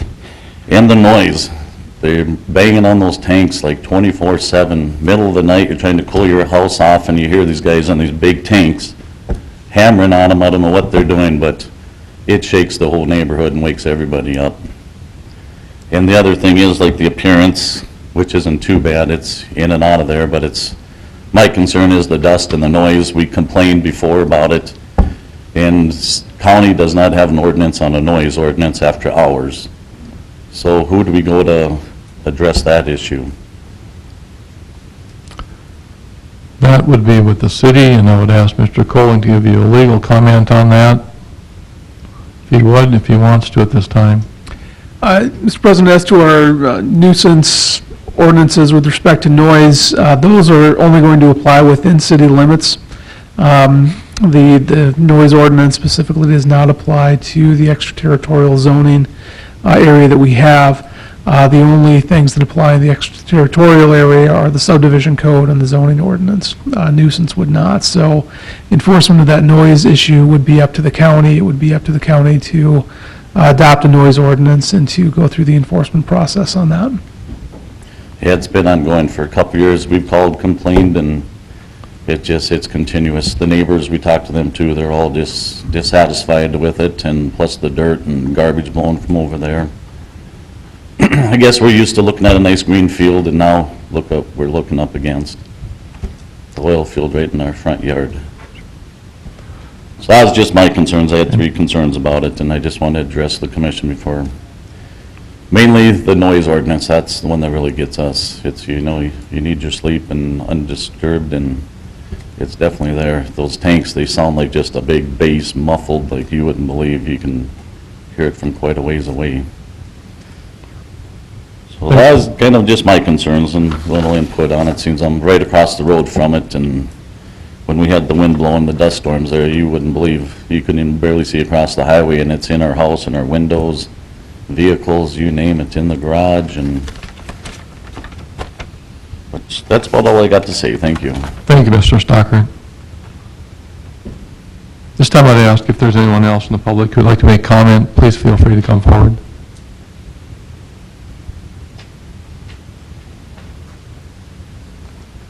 Good morning, I'm Tammy Stang. We live on 20th Street Southwest, which is directly across from the property. We have noticed the recent tree planting in the gravel, and do appreciate this as far as the dust control and accommodation for parking. And I kind of had a question on that because you mentioned a vehicle or 2 parked there, but yet I've seen up to probably 10 vehicles parked there, so I'm not sure the intent on that.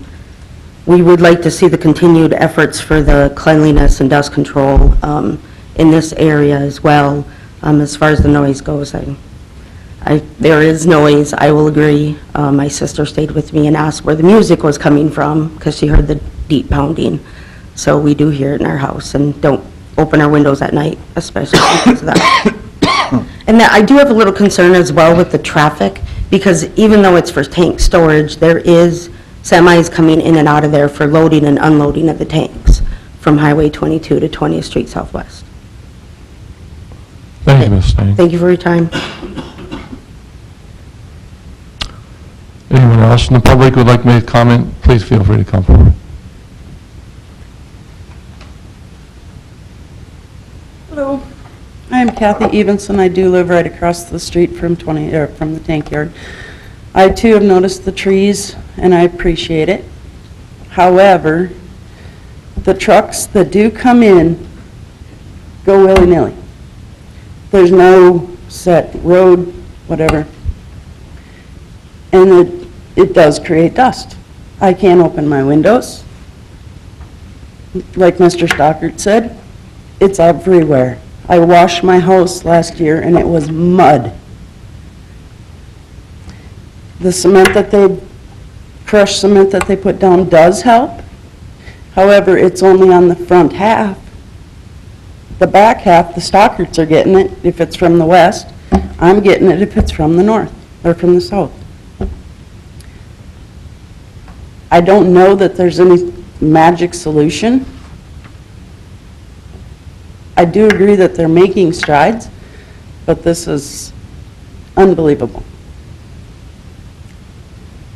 Like Mr. Stockert said, I used to look at a wheat field. I look at a tank yard. That is my front yard. I'm just in the traffic. I will agree with Tammy on the traffic. There should be something done with the trucks coming and going, whether it be a schedule, whether it be maybe they need to go down that recent oil field that came in. They had to go a mile south to come back a mile to get to the rig.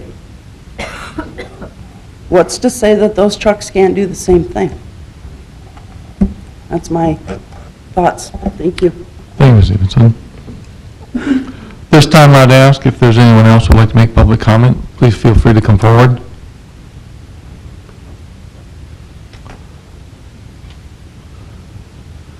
Mr. Chairman, Mr. Nyland. can I ask Mr. Roscheller to come back to the podium? Sure.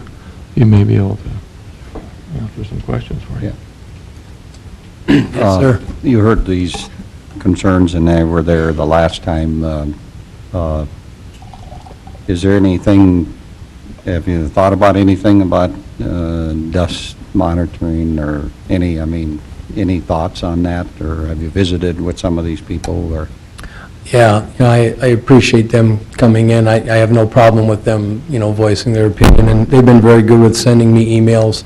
I think I've returned every single call and every email I've gotten from all of them, and continue to invite them to communicate with us. We've probably invested at least a couple $100,000 in dust control and ground surfacing and trees, and what ground is not covered by the scoria and then the gravel overlay. We had the Hondel seed, even though we put trees right through their seeding. I said, please, we've got to get rid of the exposed dirt. We will continue to look at that. I think it's got to be 95% better than it was. As for the trucks going in, we'll watch how the going in and out, how they pack things down, and if dust occurs. But we'll try to do what we can. In relation to parking, a couple of the neighbors, of course, are right next to us. Some of you know that we have purchased the west building from Blaine Ducart. So we own that metal building there. We took out trees. We'll have more parking there. In fact, I forgot to mention earlier, part of that tank yard even has parking along 20th, so we can get the cars off of that little road through there. The noise, that they're hearing is we're a metal manufacturing company, and sometimes you got to pound steel. It was the same concern we had when we dealt with Centennial Homes wanting to go in there, and we said, you guys really understand what we do. We've been here 50 years, 60 years. We're a metal manufacturing company, and what we do today might not be what we do tomorrow. And whether we're pounding with rubber hammers or steel hammers, today everything changes. We will try to, again, bring it up to the guys. We've looked at that and said, what can we do to automate or change how we build that tank to eliminate that pounding, because the guys don't like it either. As for the cleanliness, I think that we, once or twice a year, actually have our staff go out and pick up garbage. I've been around their houses picking up garbage personally in the last 30 days. I don't know that it's necessarily all from us. I think the companies that are in those facilities, not to name them, but there's plenty of garbage blowing around there, but we'll do the best we can. We want to be good neighbors, but we are a metal manufacturing company. We want to keep the dust down as well. Dust is an issue all over the city. However, we have daily trucks coming in and going out. That's a viable business down there that's running. But we will do the best we can to keep that dust down. Did that answer your question? Yeah, thank you. Any other? Thank you, Mr. Roscheller. Mr. Corton, would the PUD address any of these issues we've just heard? You can place appropriate conditions with that. So if you wanted to propose a condition with respect to dust suppression, something approved by the city, as an additional measure, you could do that. You could limit the hours of operation, so that they're not doing it late at night, which I would think that that's probably on a rare instance that they do that, but you could limit it to make it compatible with that. So you could always propose a condition with respect to those two issues if you prefer. Thank you. Any other comments? Is there anyone else in the public who would like to make comment on this rezone petition? Please feel free to come forward.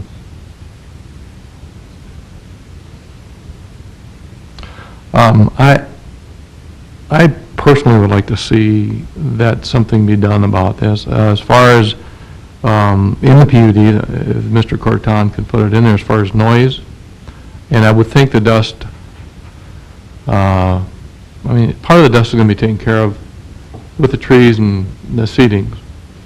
But unless the place is totally paved. I'm sure no matter what type of aggregate you put down, it's, you know, going to break down and blow. But also that this property was used in a condition that wasn't approved to start with. That we're trying to clear up a problem that was there, and not just go through the paperwork of saying we're clearing it up, but there's problems that the R1 people that live across the street are still going to be addressing after we're done with this. I think that's why we're here. We're trying to clear up a problem and make it acceptable for everyone. So I would like to, I'm actually asking, I would like to hear something from someone that maybe has some ideas on what we've just heard to make this, the solution, good for everyone. Mr. Chairman, I guess I'm wondering, is the noise coming from the 16.5 acres that we're looking at, or is that from their existing operation? Are we trying to incorporate something that is not there, I guess? I think that's a valid question. I'd like to hear that answer, and I'd like to hear, is the PUD, is there somewhere in there that the road traffic is going to be addressed? Is there going to be entrance and exit addressing how this property is going to be accessed through the PUD? Their site plan, they're showing it, and the city and the county both have looked at that, and you know, we feel reasonably comfortable with that. The issue of noise, I think it's from your existing facility. It's not from the actual tank yard itself. If it is, I think that could be modified similar to what we have in our construction. We have in our ordinance within the city, we went away, or we're in the process of going away from the decibel reading, because that's a difficult one to determine. You have to have the expensive equipment and so forth. So we are proposing to go back to normal hours of like 9 to 6. Those need to be residential decibel readings for that. You could propose something like that, but I don't know if that necessarily is addressing this. But your PUD is only for the 16 acres. So the noise is originating from the manufacturing plant that's already under general industrial. You can't condition it with respect to that. Okay. So, but I'd like the applicant to talk about these two issues and maybe come up with some kind of conclusion. Yeah, the noise would be coming out of the plant in the existing facility that's rated industrial. And it does run, for the most part, 24/7, 5 days a week. And then there would be a Saturday crew when we can put one together down there because of the demand of the product itself. You know, so again, I guess I would have to ask you to consider looking at how long we've been there and say, you know, if I build a house somewhere and all of a sudden I have an apartment building across from me and I want you to change that now. I mean, we've been here. We've been doing that. I don't know how long these people have been there, but I don't think they've been there 60 years. They knew when they bought that home where we resided and what type of a plant we were. Maybe they didn't know who we were or what we did, but we are an industrial manufacturing company. As for the transportation, I think that was the other question. You know, the trucks are coming in. You know, we do have some slow-moving vehicle stuff as well as we move tanks over there, but by and large, the noise is not coming off of that tank yard. The trucks are there 6 a.m. or something like that to load day in and day out, but typically not on weekends are they loading. Thank you, Mr. Rosseller. Any other comments? Mr. Chairman. Mr. Nyland. I think Mr. Rosseller said it. I think when the plant, I know the plant was built before most of those homes were built. And the plant at that time probably only ran during the normal working hours, but now because of the oil industry, I assume that the plant is, like Mr. Rosseller says, is 24/7. So, you know, I'm not happy about what's going to go across from me either with Mr. Tooze, but it's the way it works. I'm in between you guys, so it is, and we appreciate the clarification that existing plant can operate 24 hours. We, you know, wish we could quiet it down somehow, but the new property should be dressed up to facilitate problems that are been occurring. Mr. Stocker, did you have Hey, I'd another like to comment? re-clarify something. Sure. Their tank yard never was in front of my yard until the last 2 years. They went ahead and just did it. Before, we had no problem with them, you know, they're about a quarter mile away, but now it's right in front of our yard. And then they're transporting these tanks, you know, day and night, they're moving them out there. So it'd be nice if they did have a noise issue, you know, shut them off at a certain time so they're not gonna be doing it 24/7. And you're speaking about the new property, the 16 Yeah, and a half that's, they're acres. hauling those tanks over with the Okay. tractor, and when they set them down, boom, they're setting them on wooden skids or something there, and it's just, you know, ongoing problem compared to nice quiet we had before. Well, I appreciate the clarification on that. Thank you. Thank you. Any other comments?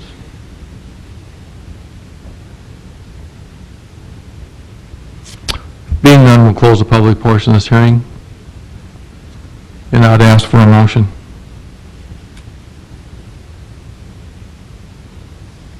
Mr. Chairman. Mr. Nava.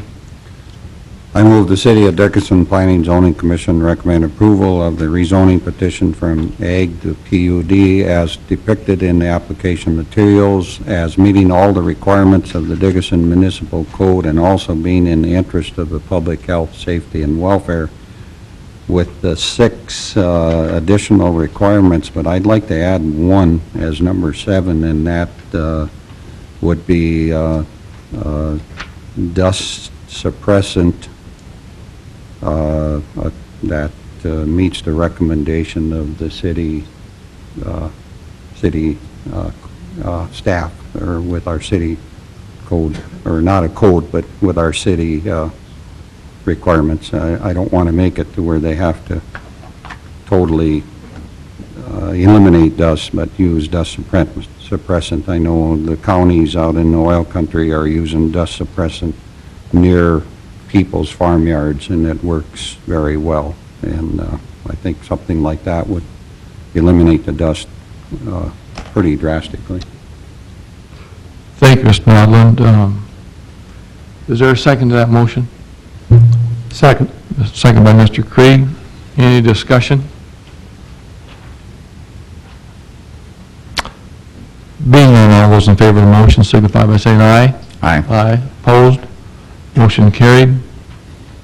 Thank you very much. At this time, we're going to take a 5-minute recess. We'll make this time up on item 18. We'll reconvene this meeting. At this point in time, we'll start with item 7. It's a rezone petition.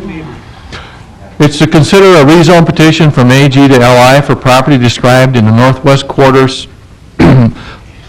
quarter of Section 7, Township 139 North, Range 95 West. This time I'd ask the party requesting this rezone to please come forward. Andrew Schrank with Highlands Engineering and Surveying, representing owners of Gerber's subdivision. The plan for this site is to subdivide this area into 3 lots, about equal area. The 2 lots to the west would have storage units placed on them, and the one to the kind of southwest, I believe it's planned for a hydraulic mechanic shop. So we're requesting this rezone for those reasons. If you have any comments, I'd be happy to hear them. Any questions or comments at this time for Mr. Schrank? Mr. Nodland? What was the third one? What did you say that was for? 2 storage units? Storage units would be kind of the west side of this, the 2 lots to the west, and the east one would be a hydraulic shop. Okay, thank you. Mr. Chairman. Yes. I have a hunch. Jackson. Go ahead. I have a hunch that this is adjacent to city limits, is it not? With respect to your question, Commissioner Jackson, it is the property, I'm not sure how far to the west off of Villard it would be coming to it, but I don't think it's contiguous to the city limits. There's a piece of property that's prior to it that we've already said that they, prior to them coming in, they would need to be annexed in. That was my question. That's been discussed? I think that based upon their uses and their water allocation, you know, convenience storage and that, it would be like any other rezone that we've done in the county. We haven't required them to become annexed in, but if you want to place a condition, you could. But I don't necessarily feel that they need to do that unless the water consumption is such a high issue that they need to get urban services, and then at that point, they'll have to go through the annexation. Okay, well, I think we should just leave it that would have to be discussed as we go through the plating process, that the potential for annexation, I think, exists on this. That's all I would point out. Thank you. Any other comments or questions?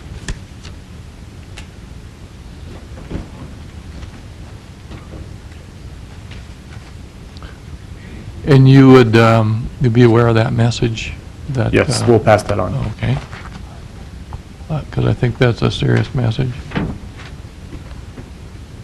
Any other comments or questions?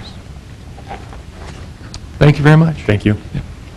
This time I'd ask if there's anyone else in the public who would like to make comment on this, please feel free to come forward.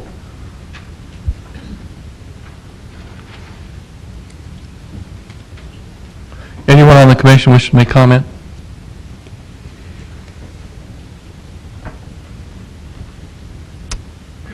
And Mr. Corton, do you recommend this be approved?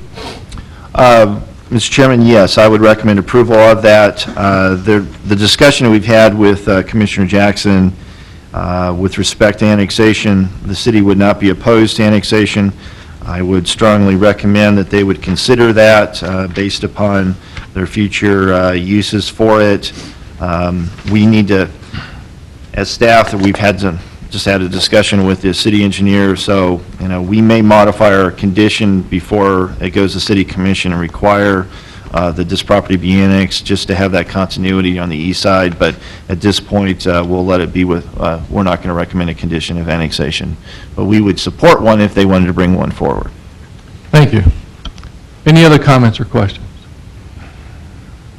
At this point in time, we'll close public hearing. And I would ask for a motion. Mr. Chairman, I move the City of Dickinson Planning and Zoning Commission recommend approval of the rezone petition from AG to LI as depicted in the application materials as meeting all the requirements of the Dickinson Municipal Code and also being in the interest of public health, safety, and welfare. Is there a second to that motion? I'll second. Then a second by Mr. Hanson. Any discussion? Being none, all those in favor of the motion signify by saying aye. Aye. Aye. Opposed? Motion carried. Recommend the rezone. Thank you. Thank you. This time we have item 8, regular agenda. It's a final plat. To consider a final plat for the Timbers First Edition and generally described in the southeast half of the southeast quarter of Section 29, Township 149 North, 96 West. This time I'd ask the party presenting, please feel free to come forward. Mr. Chairman, I'd like to abstain for items 8 and 9. Mr. 2 is going to abstain for 8 and 9. Is interest in this? Thank you, Mr. Chairman, members of the commission. Jeff Schauman, Arista Development, an Ardiafic company. The final plat before you is consistent with the preliminary. The only change to note is on the map. On the south property line, abutting 21st Street West, we have included the requested no-access easement.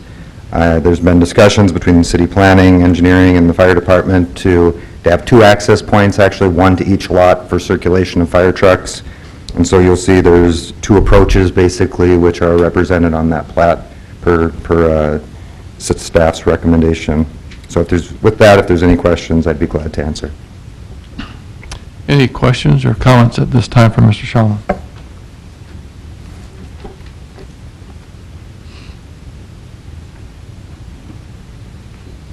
Thank you. This time I'd ask if there's anyone else in the public who would like to make comment on this. Please feel free to come forward. Anyone on the commission wish to make comment? Mr. Chairman, I just want to provide some staff comments with respect to the last item that was brought up. Initially, we had proposed on preliminary that they should have 1 access point. I discussed it with the city fire chief, and he felt that based upon the development, probably 2 would be preferable. So we have, at this point, we're going to agree to allow them to have access, individual access for lots 1 and 2 off of 21st Street West in order to accommodate the unified development for apartment complex and to provide sufficient fire safety or fire circulation. So very much in agreement of having 2 access points. I guess that's the long way of saying it. Thank you. Any other comments? Being none, we'll close the public portion of this hearing. At this time, I'd ask for a motion.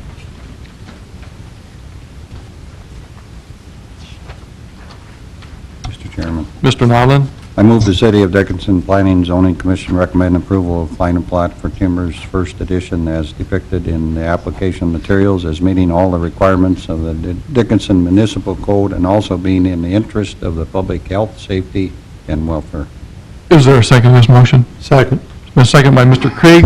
Any discussion? If being none, all those in favor of the motion signify by saying aye. Aye. Opposed? Motion carried. Thank you. This time we have item 9, it's a preliminary plat. It's a preliminary plat for Lyons Second Subdivision and generally described as all of Lyons Subdivision. And all of lots 1, 2, and 3 and part of lot 4. Block 3 of North Industries First Edition, situated in the west half of the northeast quarter of Section 27, Township 140 North, Range 96 West. This time I'd ask the party presenting, please come forward. Thank you, Mr. Chairman, members of the commission. Jeff Schauman again. While it did not make it into your packet, I do have available to you, if I can approach, the copies of the preliminary plat version that's properly labeled.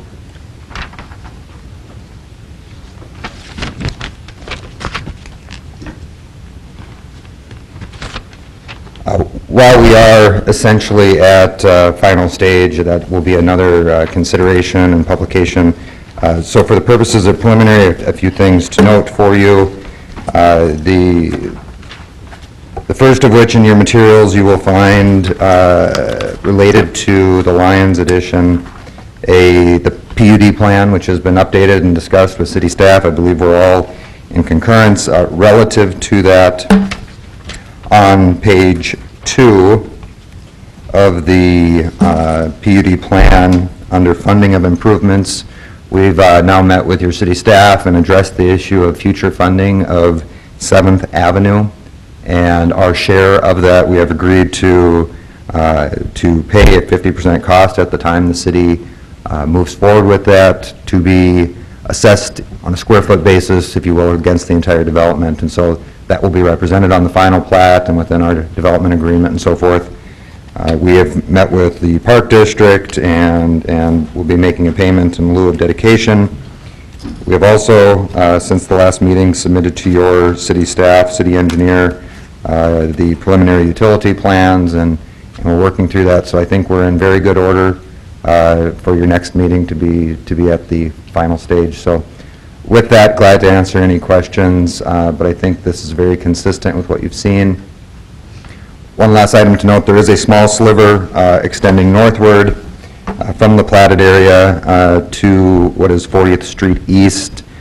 In conversations this morning, we've arrived, I believe, at an understanding of how we're going to be managing that tract. It's a sliver of land that used to be an easement. It just so happens that the fee title also is vested with this main property. So we'll be segregating that into tracts and dedicating it or deeding it to adjacent owners. So I believe we've resolved that issue unless there's any other comment as well. Any questions or comments for Mr. Schauman?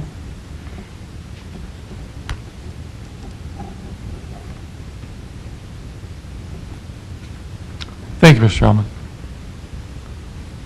It's time I'd ask if there's anyone in the public who would like to make comment on this preliminary plat. Please feel free to come forward.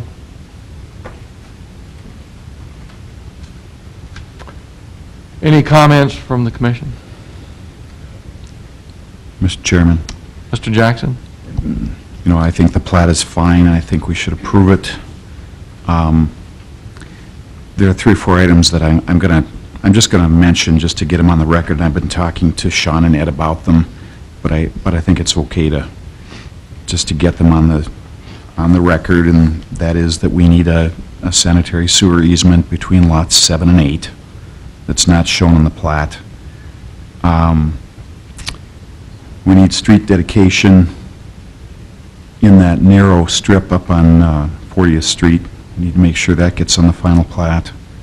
That narrow strip itself, this is an opportunity to handle that. It's kind of an orphan piece of property, and at the break, we talked to the developer and staff, and we have a way to take care of that, I think, but that should be taken care of.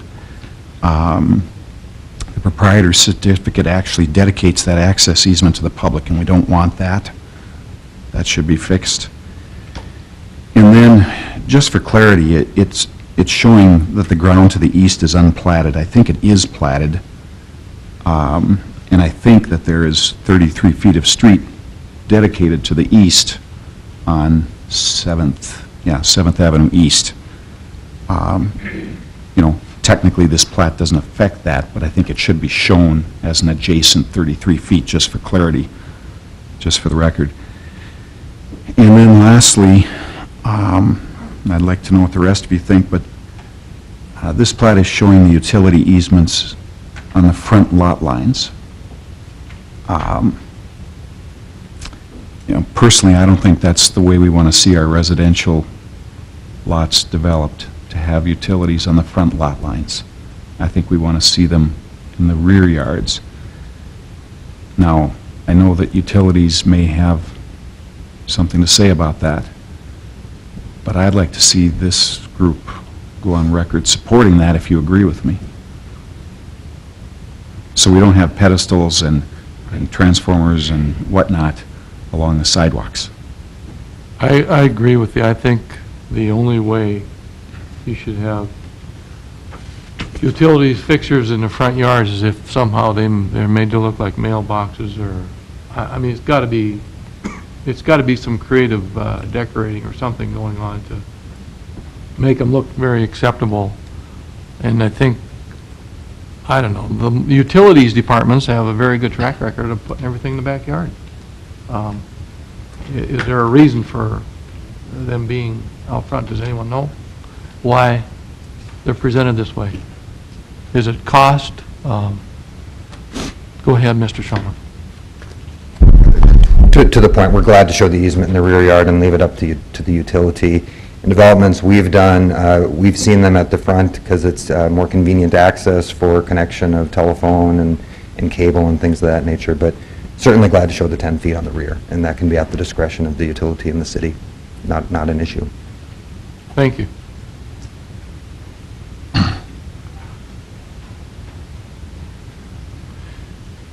Any other comments?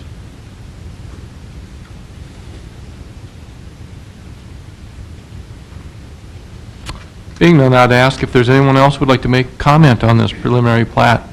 Give you another chance here. Feel free to come forward.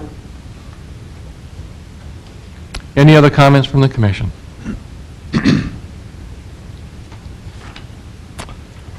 Being none, we'll close public hearing on this. This time I would ask for a motion. Mr. Chairman. Yes, Mr. Jackson. I move the City of Dickinson Planning and Zoning Commission recommend approval of the preliminary plat for Lion subdivision as depicted in the application materials, meeting all the requirements of the Dickinson Municipal Code and also being in the interest of the public health, safety, and welfare, and that the following 5 requirements be added. They are listed there.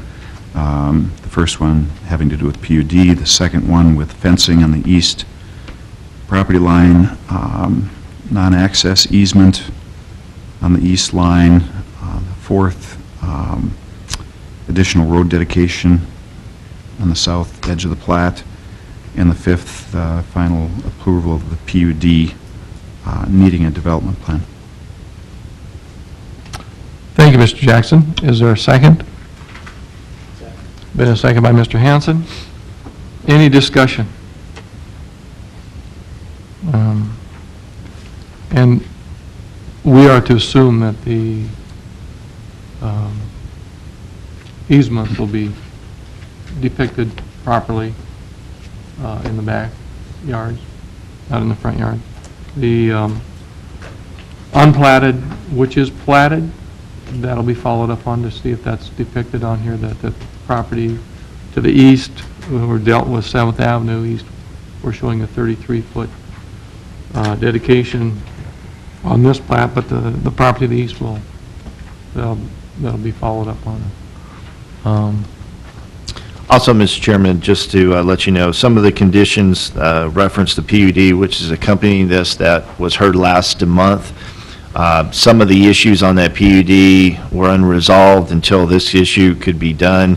You continued that last item, so I just placed them here. They will merge with the PUD as it moves forward to City Commission. I just wanted them to be placed here just for your clarification on there. So the PUD conditions will be merged with the PUD approval, going to City Commission, and the final plat ones will just be on the final plat. Thank you, Mr. Corton. Any other discussion? Being none, all those in favor of the motion signify by saying aye. Aye. Aye, opposed? Motion carried. Thank you, Mr. Shellman. This time we have item 10, it's a final plat. It's to consider a final plat for South Park First Edition and generally described in part of the northeast quarter of Section 16, Township 139 North, Range 96 West, State Avenue and Southwest 8th Street. At this time, I'd ask the party presenting, please come forward.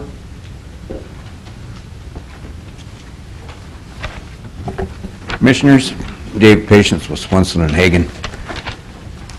I got the comments from the planning department, and it looks like I should add the south half of South Park Street. I should add that right-of-way to this plat, so that we have a full right-of-way in there. I noticed there was a comment that possibly we should put that street in and pave it, and in order to do that, I would need to know when State Avenue is going to be extended from 8th Street down to South Park Street. In other words, I hate to put that street in and not have it have dirt on both ends of it where I can't go anywhere with it. Right now, we are intending to develop this site and access 8th Street right along the north side where the curb and gutter and the sewer and water and the paving already is there. You're referring to South Park Street, the South Park Loop? Yeah, it was, it's on the plat of South Park Loop, and Ed had said I should change that to South Park Street. And that South Park Street, from the conversations and the comments, it looks like I should add the other half of the right-of-way, the south half of the right-of-way to this plat, so that when it comes time to pave it, that it is part of the city and part of the plat. And then, like I said, my other question is I have nothing on either end of that street until State Street or 8th Avenue Southwest is continued from 8th Street down to South Park Street. I would have no access on that street. So, and Mr. Soren can probably give you an answer on a timetable. Well, I do have maybe a question before I go into that. I believe 8th Avenue Southwest is currently on the west side of this property, is that correct? It's an unimproved section or quarter line right-of-way, or, you know. But it's a gravelled road that's being used, correct? No? Yes, it's almost like a trail. There's some gravel on it, but it has no, you know, it hasn't been shaped into a road with ditches or anything like that. What's your intent with that as you develop this? I know there's people south that use that currently. Yeah, we were going to leave it as is until State Avenue gets extended down there.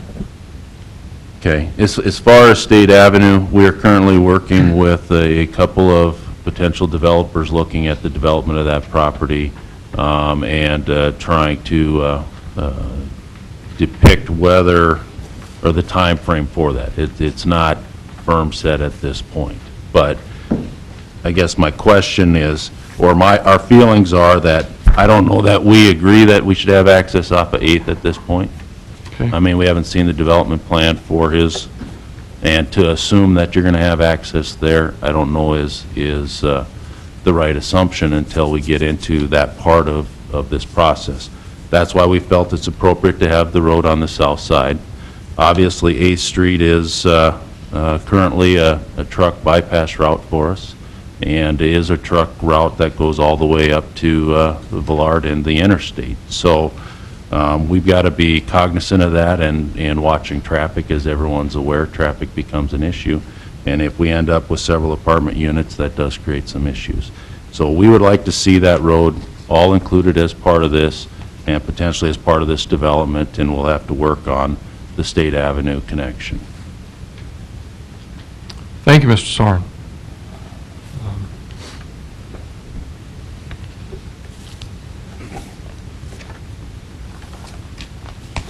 And with that, is there going to be adequate access in and out of the apartments proposed? I understand that it's going to be restricted access on to 8th Street, but, you know, interior circulation on an apartment complex, it could be limited to 2 accesses or 4 accesses or 3, whatever the engineering department and you know, the traffic concerns will have to be addressed on a site plan, you know. But, yeah, I understand there's going to be some restrictions on access out there. But as long as we can access it, and it, you know, we have like 800 feet of frontage onto 8th Avenue, so, you know, normally an access point every 300 feet or something like that would be acceptable on a route like that.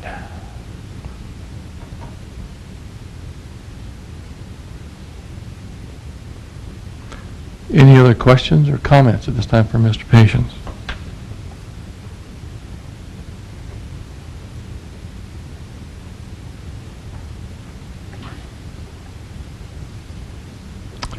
Thank you, Mr. Patience.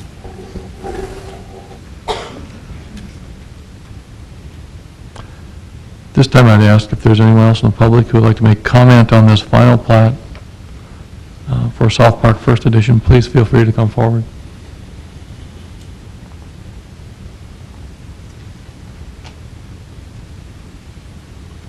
Any other comments from the commission?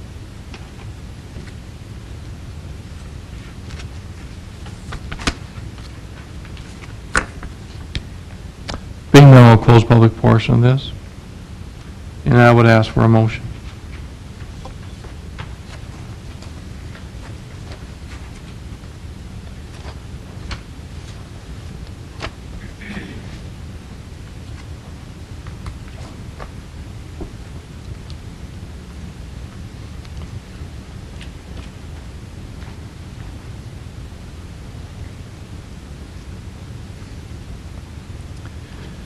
Mr. Chairman, I'll move that the City of Dickinson Planning and Zoning Commission recommend approval of the final plat for South Park First Edition as depicted in the application materials, meeting all the requirements of the Dickinson Municipal Code, also being in the interest of the public health, safety, and welfare with the following additional requirements. Number 1, that the South Park Loop be renamed. Number 2, that prior to the first certificate of occupancy, South Park Street be dedicated and improved to the satisfaction of the city engineer. And number 3, that the floodplain designations are accurately depicted. Thank you, Mr. Jackson. Is there a second? There's a second by Mr. Kovash. Any discussion? Being none, all those in favor of the motion signify by saying aye. Aye. Aye. Opposed? Motion carried. Thank you. Item 11 on the agenda is a final plat. To consider a final plat for the South Park Second Edition and generally described in part northeast quarter of Section 16, Township 139 North, Range 96 West. It's on Highway 22 and 11th Street Southeast, basically. This time I'd ask the party presenting, please feel free to come forward.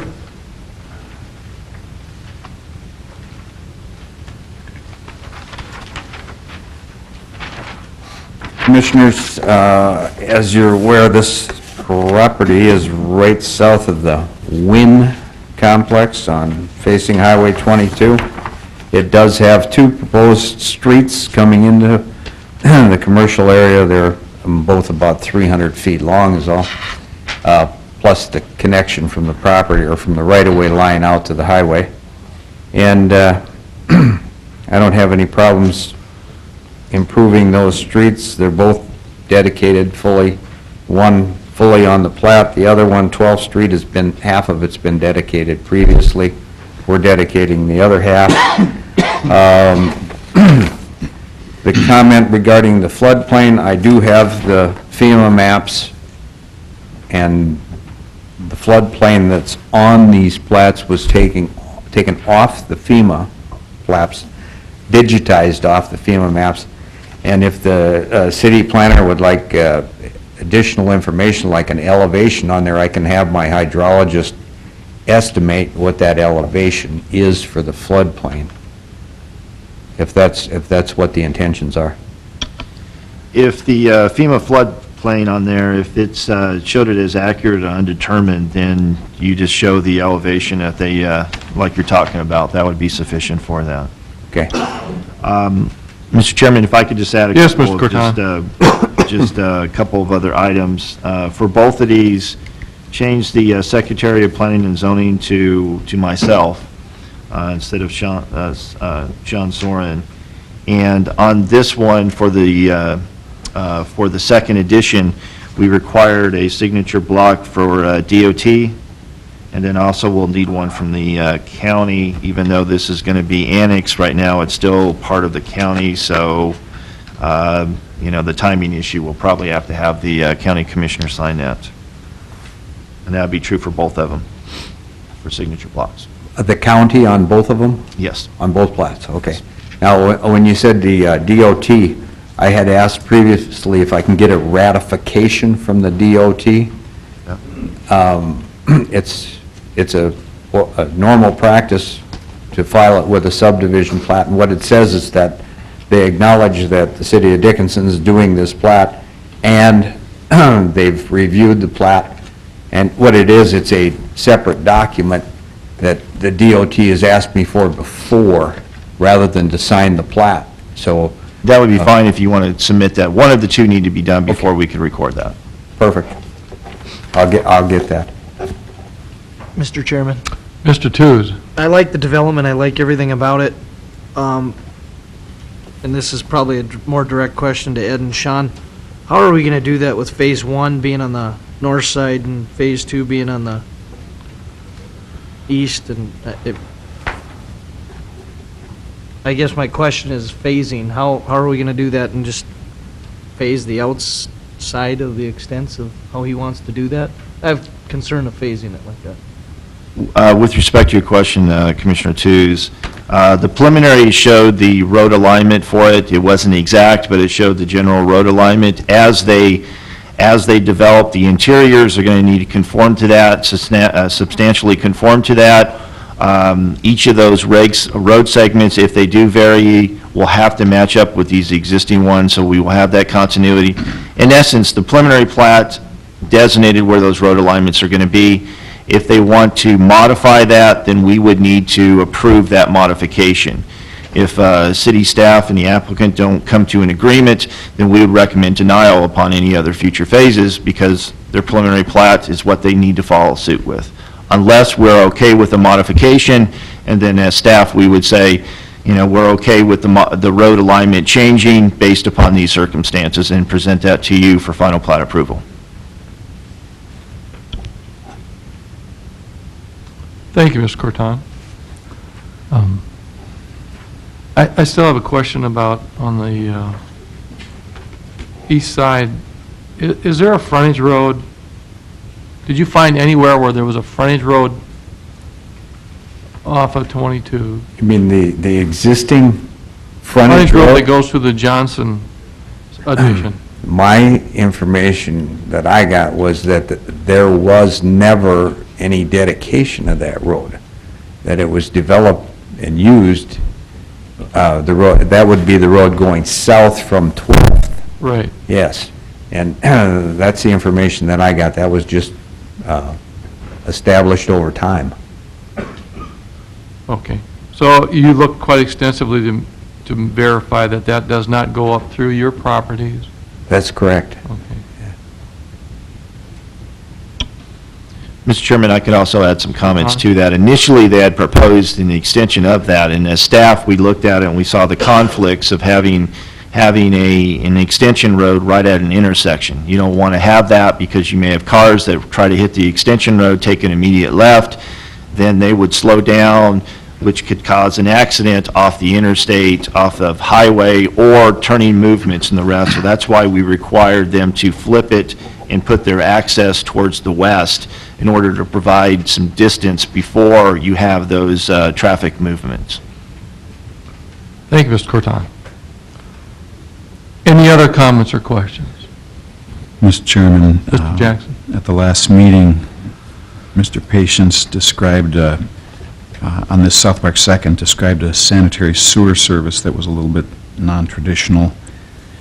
I just want to put our city engineer on the spot and make sure that he's okay with that, or whether or not we need to discuss that sanitary sewer issue in any more detail at this point. I think he was talking ejector pumps and force I was main. going to say, I couldn't recall what the discussion was for sanitary. I know we had the overall utility layout plan for the preliminary plat, which showed all of it could be gravity fed to a point in. Mr. Patience, maybe you should describe that again, what your intent is that way. Well, we have several options, of course, and one, which is the one that would be the most permanent, would be to take the sanitary sewer all the way from where we're accessing it on the first edition and bring it across in the future road alignment and bring it over to this site, and we've talked about that. That's definitely a possibility. The other possibility is that at this time that whatever facility would develop on the commercial site could put its own little manhole in for the facility or facilities.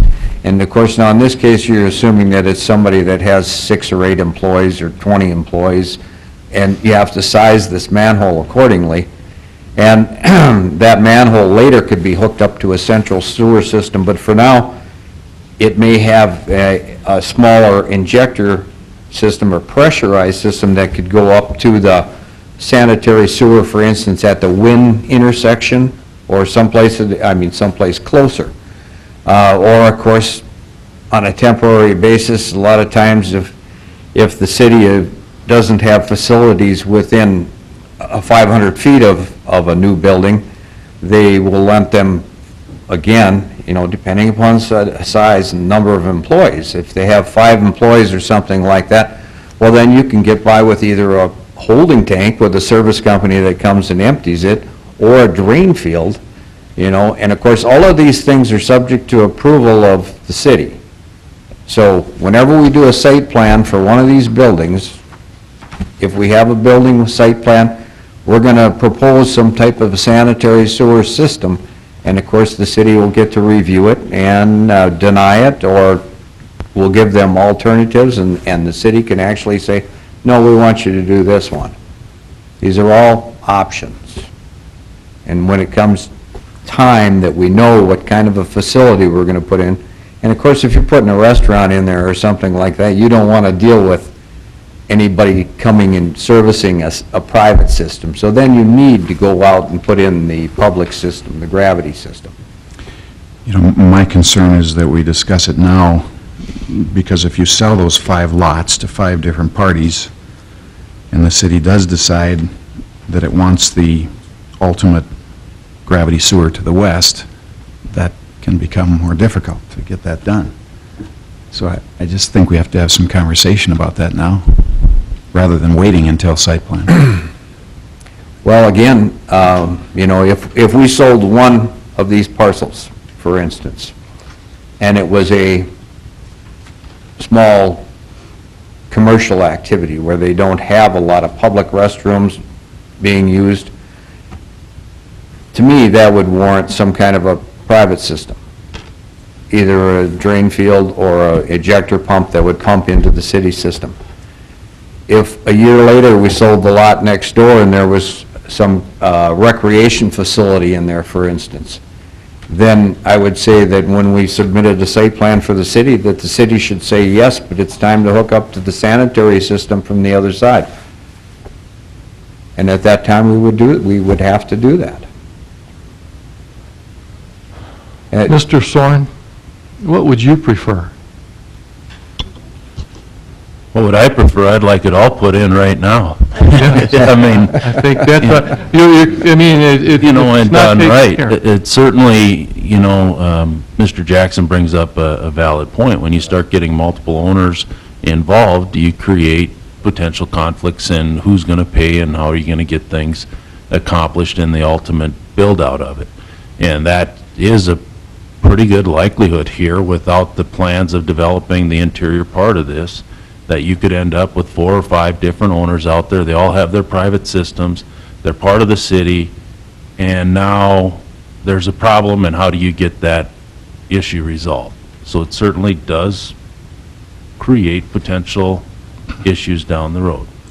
Now, ultimately, I'd like to see the overall plan designed for how it's going to be, and maybe some commitments from property owners that are buying as to the knowledge that they're going to have to tie into that system someday, and they're not going to be left on a holding tank, or regardless how small they are, or a drain field, at some point. Now, I don't know the mechanics of us trying to get that in place for sure. That's what I'm struggling with. Mr. Jackson? Are you okay Thank if we just approve the final plat with the contingency that this be reconciled between staff I am and okay developer? with that, yes. Thank you, Sean.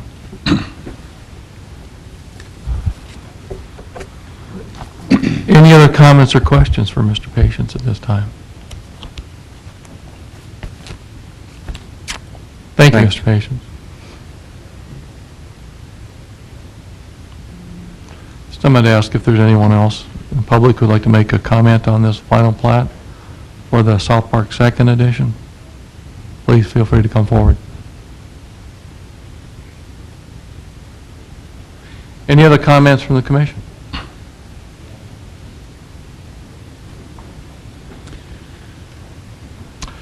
Being none, we'll close the public portion of this hearing, and I'd ask for a motion. Chairman, Yes, Mr. Jackson. on with the City of Dickinson Planning and Zoning Commission recommend approval of final plat for South Park Second Edition as depicted in the application materials, meeting all the requirements of the Dickinson Municipal Code. Also being in the interest of public health, safety, and welfare with the following additional requirements. Number one, that prior to certificate of occupancy of the first building, that 11th Street and 12th Street are improved and paved. Number two, that the floodplain designations are accurately depicted. And number three, that prior to plat recordation, the city staff and developer come to agreement on the provision of water and sewer service to these 5 lots. Thank you, Mr. Jackson. Is there a second to that motion? Second. Second by Mr. Tews. Any discussion? Being no discussion, all in favor of the motion signify by saying aye. Aye. Opposed? Motion carried. Thank you very much. Item 12, we have a special use permit. Consider a special use permit for a duplex on property described as lots 10 through 12, Block 1 of Stowe's Addition. At this time, I'd ask the party presenting, please feel free to come forward.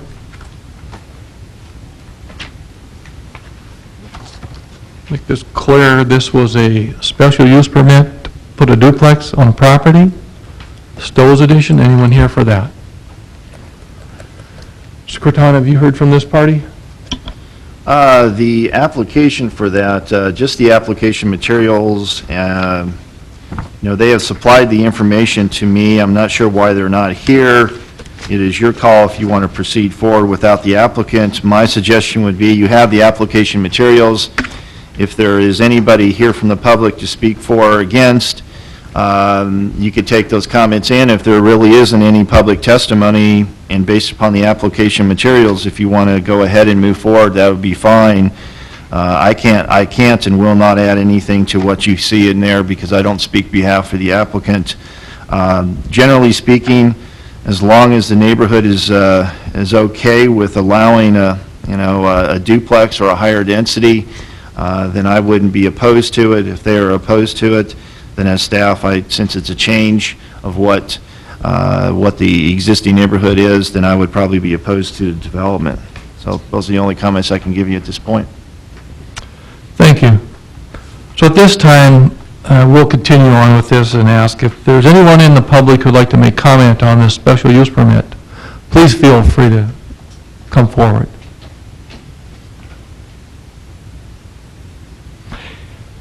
Anyone from the commission wish to make comment? I say we move on without discussion. Okay.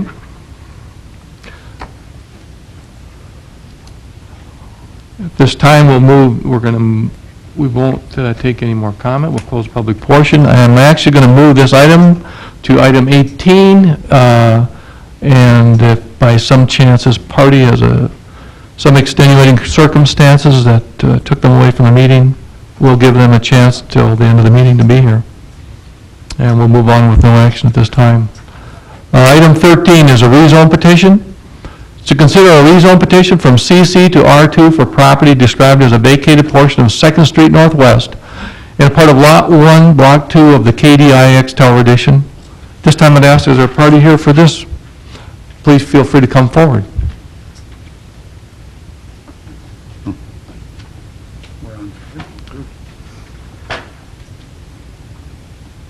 So at this time, I will ask, we will open this to public comment. Is there anyone here who would like to make comment on this rezone petition? Please feel free to come forward. Mr. Corton, have you heard anything at all on this particular rezone request that we don't have?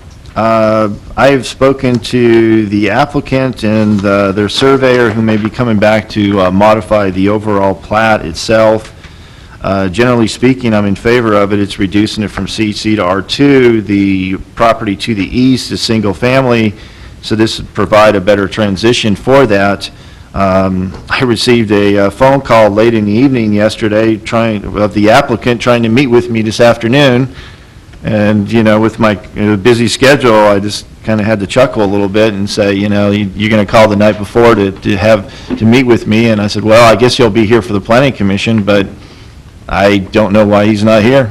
So beyond that, as staff, I would support the rezone, but I'm not going to speak for the applicant on this, obviously. Okay.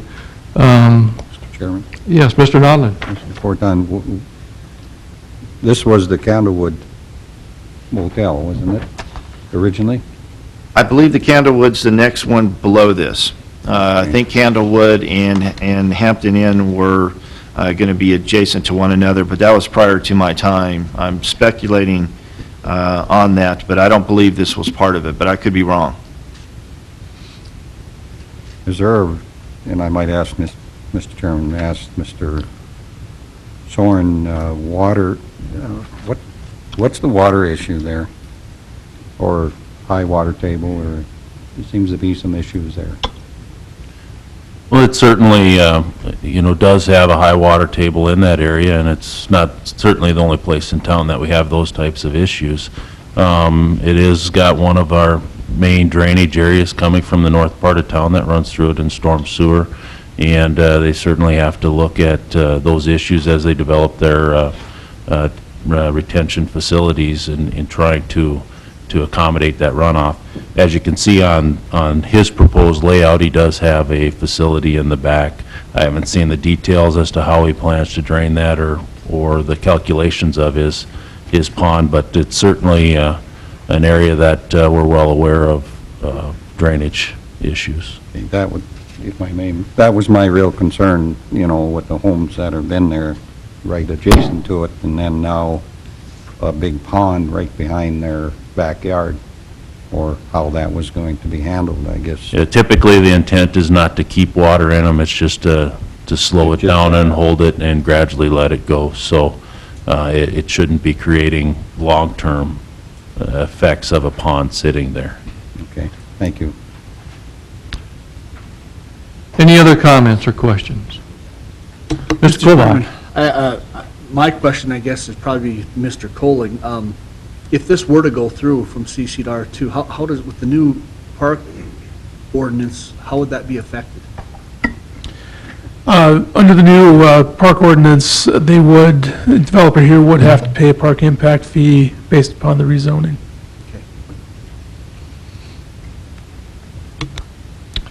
Thank you, Mr. Coleman. Any other comments? I guess I have one comment. Is there any concern Two. by staff of the necessary work that would have to go in for the streets and the stormwater and everything with how the other building has come into play? Looks like it's the same developer.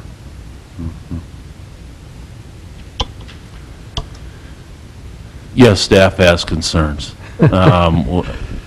You know, that was part of the meeting that Ed referred to, is he wants to come and talk about the installation of the street and getting that accomplished. Certainly, if this gets approved and this type of development is going to require the street to be in place in order to do it, and my recommendation would be that it's in before he starts building. But that's not been our typical practice. But in this area, with the drainage issues that were brought up, it makes sense because of the challenge you have in construction. If we do get a rain event, we've got to be able to handle that and be able to get people in and out. As most people here are aware of the Hampton Inn project, and the lack of stormwater control created a muddy mess around there for a big majority of the time that they tried to work, and made it difficult for them to even get to the facility. So certainly our stance is to encourage that be put in so they can start developing off of a hard surface. Mr. Chairman. Mr. Nolan. I just really think, because of all these concerns that we're having, that we should really wait until these people show up for our meeting, and we continue this to the next meeting, or until later today if they do show up. I guess I wouldn't be in favor of a continuance. I would be in favor of tabling it until the staff is comfortable with moving forward. There's been a lot of issues with that development. Mr. Corton, you have any comment on that? Well, yes, I think we're talking generally the same thing, but, this is for a rezone for the property, and then when they come in with their project, it may be this, it may be something, I would presume it's going to be this, and then all those issues would be resolved. We'll be going through that process. I know the applicant wants to meet with both the city attorney and myself with respect to those issues, but, if they're not here, then I have no objection to you continuing it. It's a courtesy that they need to be here. It's their application. They need to speak for that. So it's your call if you want to continue it. I have no objection to either way that you want to proceed with the application itself. I will note, it seems obvious that if you are submitting an application, you should attend a hearing for that, but, I guess I'll add another criteria to the thing that to the application materials that you need to be in place to represent your application, or the commission may or will continue your application. So you would think that you don't have to explain that, but unfortunately, I guess maybe we're at that point that we have to. Thank you, Mr. Corton. I, for one, I really don't, it doesn't matter a lot whether we continue on with the rezoning. The problem of construction in the site and the water drainage with that site's going to be there, whether it's a commercial site or an R2 site or an R1 site. That problem is going to exist. And whenever a planner comes forward with the final plans of what they're going to do, they're going to have to deal with the city on that at that point in time. So if we can believe and assume that they're sincere in asking for this rezone petition, I would agree to this. I myself would recommend going on with the rezone at this time. And if they've shown signs of talking with the city planner and engineer on problems they might incur. So be it. That's down the road. And if between now and next month they decide not to do anything, it's still going to be dead in the water then. At least we've given them some courtesy. Any other comments? This time I'll close public portion of this hearing and ask for a motion.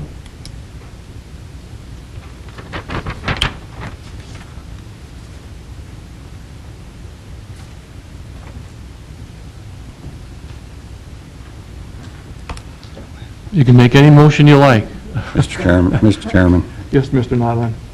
I guess table or continue. Mr. Chairman, I move that we continue this at a future date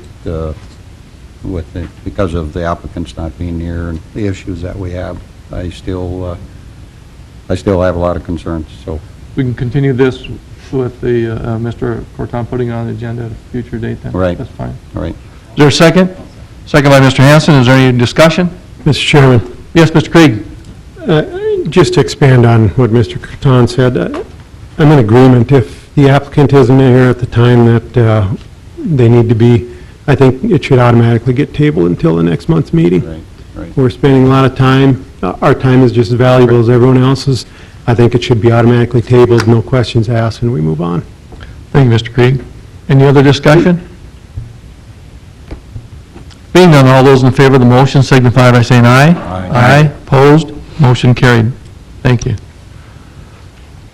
Item 14, we have a preliminary plat.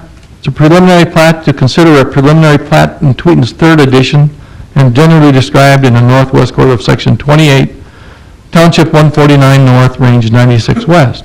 This time I'd ask the party presenting, please come forward. Good morning, Commissioners and staff. Walt Smith with AE2S here to speak on behalf of the applicant, answer any questions or concerns you may have. Anyone have any questions for Mr. Smith?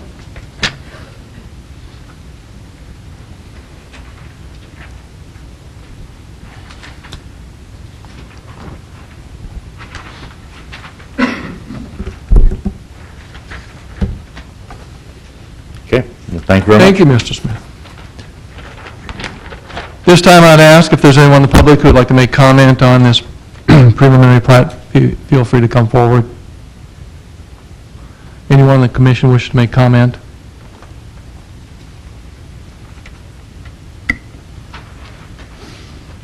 Mr. Chairman? Yes, Mr. Coling. It looks like this site is immediately adjacent to city limits, and I assume that'd be the intention of the commission to annex this property in and make it contiguous with city limits. Mr. Chairman, I could add that. Mr. Corton? Mr. Cullen, I sent you an email yesterday. This is the one for the annexation. So I know you haven't had a chance to look at it, but we have 3 items coming up on the 21st. This would be one of the items for annexations.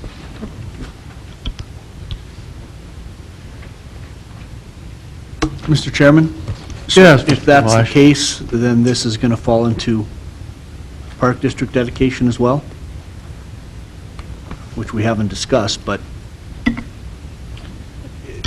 With respect to your question, Commissioner Kovash, this is commercial property, and it would just fall under the acreage dedication or payment in lieu. Mr. Chairman? Mr. Nodland? Yeah, question of Ed. This is directly north of what item 18 that was dropped, correct? Item 18 was dropped, yes, Commissioner. The Cordy piece, actually, this is southeast of the Cordy piece, yes. Okay. That's what. Okay. Thank you. Any other comments? Questions? Being none, we'll close public portion of this hearing and ask for a motion.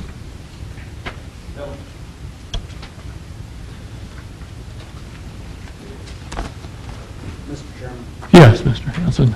I move the City of Dickinson Planning and Zoning Commission recommend approval of the preliminary plat for Tweeton's third edition as depicted in the application materials, as meeting all the requirements of the Dickinson Municipal Code and also being in the interest of public health, safety, and welfare. Is there a second to that motion? Second. Second by Tooze. Mr. Tooze, is there any discussion? Being none, all those in favor of the motion signify by saying aye. Aye. Opposed? Motion carried. Thank you, Mr. Smith. At this time, we're going to take a 5-minute recess. Good idea. We have item 15, it's a preliminary plat for the West Ridge First Edition and generally described as the south half of Section 31, Township 140 North, Range 96 West. This time I'd ask the party presenting, please come forward. Good morning, Mr. Chairman, members of the commission and staff. Larry Nygaard here from Roars Development to talk about the West Ridge Edition. Before we start our discussion this morning, I'd like to hand out a more recent preliminary plat than you might have in front of you, if I may do that, Mr. Chairman.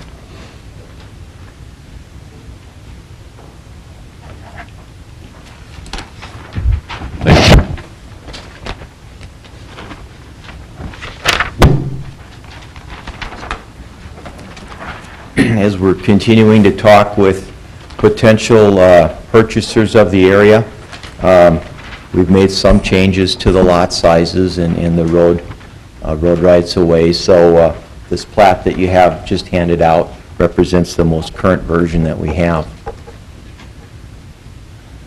You've seen a couple of versions of this earlier. First, as we brought zoning requests before this commission, and then a couple months ago we brought a sketch plat. There aren't a lot of differences in this since the last time we brought this forward, particularly in the way of use and how we see this property eventually being utilized and sold. There's a lot of data that's included on this plat, and maybe the best thing to do would be to just for me to stop talking and you guys ask me any questions that you have about what's been submitted. A couple of highlights, though, before we do that. We did conduct a traffic study for this area. The suggestions that came from that traffic study were reviewed with Mr. Corton and the DOT. They've been incorporated in what we've designed here. Some real specific areas where that impacted us was the right-of-way for West Ridge Drive, if you notice, has been designated at 100 feet, and that's to accommodate at least 2 lanes of traffic going each way and a turn lane in the center, as well as bike paths and walking trails on either side of that West Ridge Road. It also involves relocation of an oil line that impacts the road right away as well. And then visiting with Mr. Corton just before I came up here, I can see we're going to have to make some changes on the right-of-way easements on the east boundary line and the north boundary line, and we're willing to do that if that's what's necessary. Thank you, Mr. Nygaard. And Mr. Nodland? Thank you, Mr. Chairman.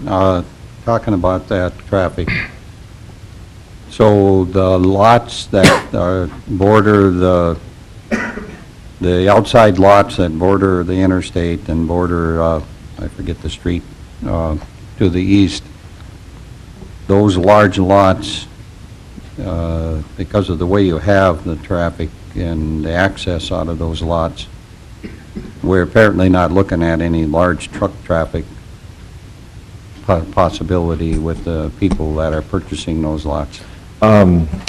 Well, yeah, we do envision some truck traffic, particularly along West Ridge Drive. Right along the drive, yeah. Yeah, okay. and so... but the ones in the back on your interstate avenue? That's correct. We don't envision major truck traffic along interstate. The users that look to be requiring heavy traffic will all access off West Ridge Drive. Okay.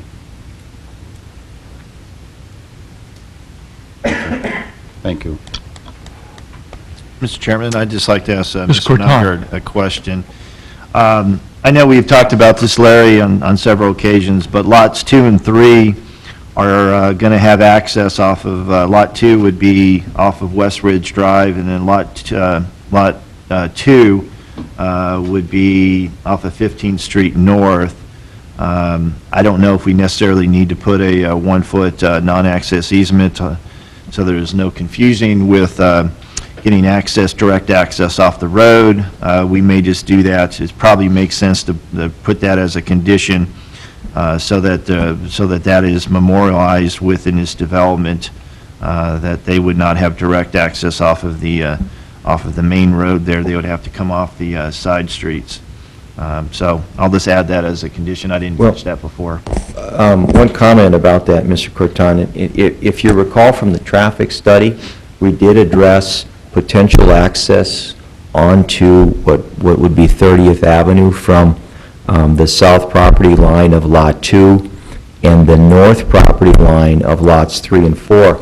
What we had envisioned there would be basically a private access road that runs along that property line. Because if you recall, Lots 3 and 4 and 5 on West Ridge Drive, those are going to be right in, and they're not going to be able to come back out on West Ridge. The traffic study recommended that they go to the rear of the lot, which would be that property line there, follow a access easement, and then right only out of that back property line. I'll take a look at that. That's fine. I just want to make sure that we don't have a problem where the future buyers have some anticipation that they can get more access than what is approved by the traffic study. So it's coming to me, but I just need to take a look at it. So if we need to, I'll just let you know that we'll put that as a revision prior to final plat on that one. I appreciate that. And one of the things that with you. We are incorporating within our covenants is we are identifying exactly where the access points are. So there's going to be no question about getting on or off in an area that isn't pre-designated. And if you recall, the traffic study also recommended a median down West Ridge Drive because they're not going to allow, you're going to be able to right in off the bypass road but not come back out again because that's going to jam up traffic. So if you're pulling off a lot, you're going to have to get away in another fashion. So I'd like to go over all those details with you more thoroughly when we have a chance. Mr. Chairman. Mr. Nolan. So if I'm reading this right, either one of you can answer me. So in Block 2, up in that northwest east corner, Lot 2, that access will be where? Do you see the rear property line of, well, let's see, if you're coming into Lot 2, you would go down to 15th, where there's anticipated a stoplight. You would go west, and at some point along 15th, there'd be access into Lot 2 there. Does that make sense? So that's a county street. Am I reading this right? So I'm just trying to speak for Mr. Elkin. That's not an issue? No, this property, all the property will be annexed into the city. Okay. So the city will control the access points with it. And the properties to the north, they may come in as well as part of the annexation. But with respect to your question, they will come off the road. They will proceed north. Let's say if they come off the off-ramp, proceed north, take a left or go west at the extension of 15th Street North, and then at some point they would be allowed to have access off of Lot 2. We would want to make sure that that first entry point, if it is only one, would at least be 150, 200 feet away to avoid stacking issues, and it would most likely be further towards the rear or further to the west of that in order to not have stacking issues. And I think that Mr. Nygaard would agree with that as well. Yes. One more question, Mr. Chairman. In the oil well now, what have you decided on that? You were talking about distance for safety, fire, and everything. With respect to your question, currently we're at 100 feet around the perimeter of an existing well.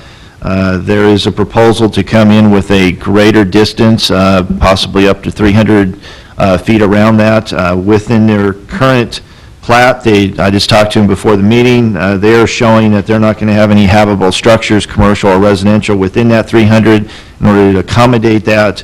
You could have parking areas, you could have, but habitable structures need to be outside of that. That being said, that doesn't mean it's necessarily going to be approved at 300. It's just in our current code, certain structures, certain uses are required to be 300 feet per the International Fire Code, and others are not. And we're trying to look at it and say, if we state that a church has to be 300 feet away and a church is sporadically used, then why would a multifamily use be allowed to be up to 100? If it's the same issue, then you either modify to the higher end or you reduce the one for the church and say you could be up to the 100 or some point in between. So they are aware of it. We've let them know, and they're going to accommodate it as we proceed forward.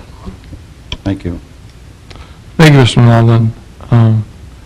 Mr. Corton, did you make a comment about the width of 15th Street North? I spoke to Mr. Nygaard prior to this, yes. 15th Street North, we're proposing it, since that's going to be a major collector, arterial, most likely an arterial as that is developed and properties further to the west come into the city.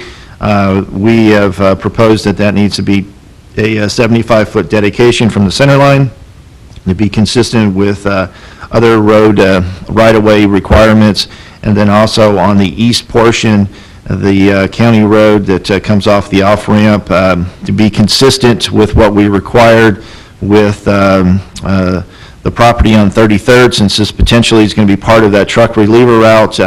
We are requiring that to be 120 feet from the center line unless DOT comes back and changes it per the requirement that we did on the earlier one today. Thank you, Mr. Corton. Any other comments or questions for Mr. Nygaard? Mr. Chairman? Yes, Mr. Galash. Mr. Nygaard, I know you've had, or I believe you've had conversation with, I think, the mayor, the school board, I believe Mike and James with the Park District.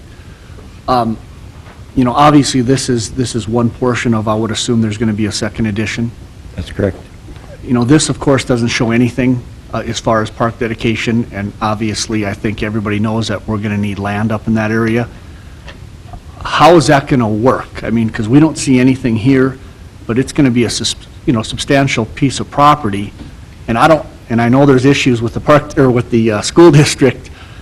Are we going to see that at some point? Because you're supposed to address the Park District before preliminary. Well, I know this is a little bit different situation here.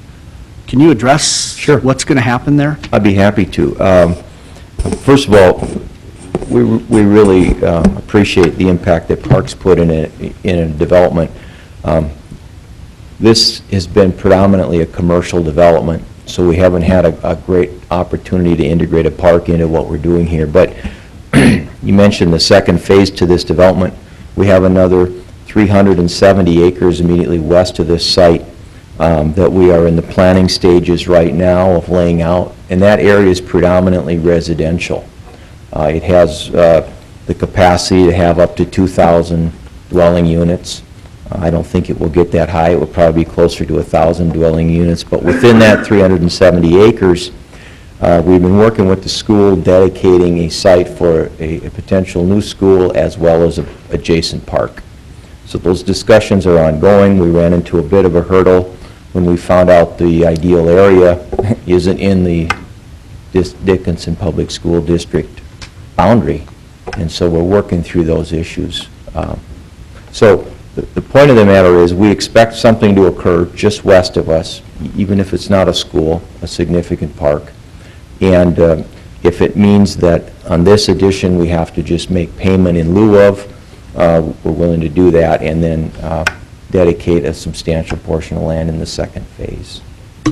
Well, and that was my question, and I was actually going to ask Mr. Colling how this works here, because it looks like there is some residential, but majority of it's commercial, with the new ordinance. So if we're going to take land and it's 7% now, is it going to be 7% of the 370, whatever you had mentioned, or is it going to be 7% of this as well? How is that going to work? And my next question is, as far as the school district, when you talk about for a possible school. And correct me if I'm wrong, but it was my understanding that they were going to look to us, whatever land we would get, and then in turn work with them for them to put a school, or is that different than that? You know, we weren't really privy to how the park district and the school were going to operate. They had identified a acreage about, I think it was 25 acres, and they said, we can have both of our needs met within a 25-acre area. And so that's what we were working with, and who got what, I wasn't sure how they were going to work that out. Because I think, and again, I could be wrong, but I think we're the ones, the park district is the ones that are privy to the 7%. And I mean, obviously, we're going to work with the school district, that's not a problem. I'm just kind of questioning on how this portion's going to work. Is it going to be on the whole 500-some acres, or, I don't know if you can answer that. Commissioner Kovash, I think the way that we would work through this is take each individual subdivision or addition as a separate unit, and the developer here would more than likely pay the impact fee based upon their commercial property as it's reflected in the new ordinance. And then if another addition comes in and is proposed on which the park district would want to take land, we would look at that as a separate unit and calculate the 7% dedication or the cash in lieu, however the park district would want to handle that. Okay, so if I understand it right, the 7% is going to be based on the residential portion only. Well, that's correct. The dedication of land in the ordinance only pertains to residential property. It's the offsite impact that pertains to commercial, industrial property, or other developments like that. All right. Mr. Colling, I have a question on that. Being as that the discussions will take place between Mr. Nygaard, or Roars, and Mr. Nygaard, and the parks and the schools, can they come to an agreement to defer any action on the first part and lump it together on their second phase of this? Do they have that ability to do that? Are they allowed to negotiate that? Well, this development that's before you now, as I understand, is predominantly a commercial development, and there is no dedication of land to the park district that happens for a commercial development. It's only for a residential development where there's a dedication of land. So, we can work out the issues as we go forward, but for this development, for the commercial part of it, it's predominantly going to be a cash in lieu payment or offsite impact payment that pertains to this commercial property. Thank you. Any other comments or questions for Mr. Nygaard?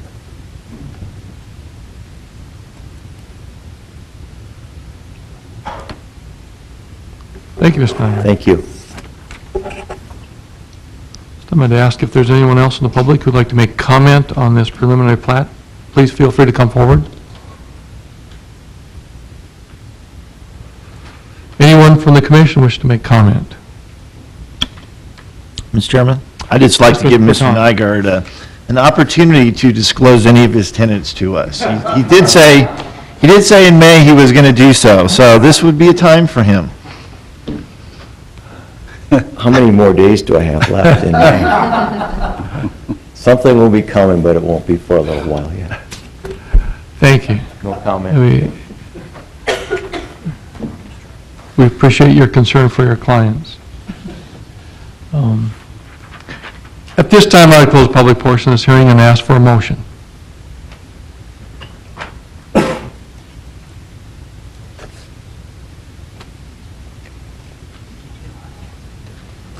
Mr. Chairman. Yes, Mr. Nodland? I move that City of Dickinson Planning and Zoning Commission recommend approval of the preliminary plot for West Ridge First Edition as depicted in the application materials as meeting all the requirements of the Dickinson Municipal Code and also being in the interest of the public health, safety, and welfare.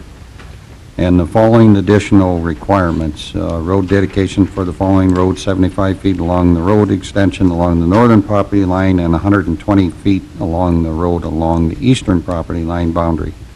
And the second one is no commercial or residential buildings and/or activity centers shall be situated within specific separation distance per the city's International Fire Code regulation. Prior to the final plot approval, the required separation distances shall be depicted.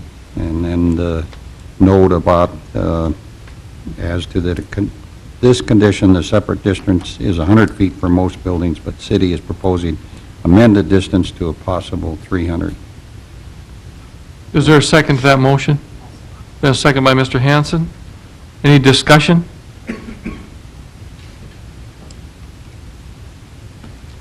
If being none, all those in favor of the motion signify by saying aye. Aye. Aye, opposed? Motion carried. Thank you, Ms. Becker. This time we have item 16, it's a rezone petition. It's to consider a rezone petition from R1 to R2 for property described as lots 2, 3, 4, 5, 6, and 7, all in Block 1 in State's 3rd Edition. This time I'd ask the party presenting, please come forward.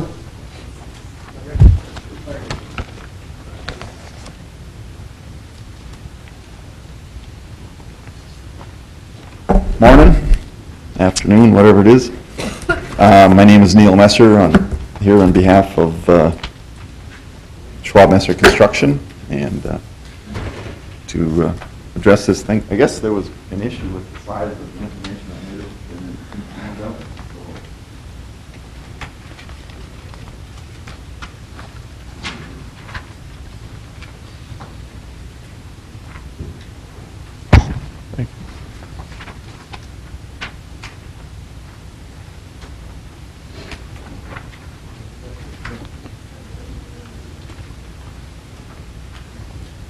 I believe at the February meeting, we were in front of you and had the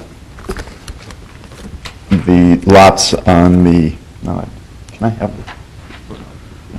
On the north side of 8th Street, lots 4, 5, 6, and 7 rezoned from R2 to commercial.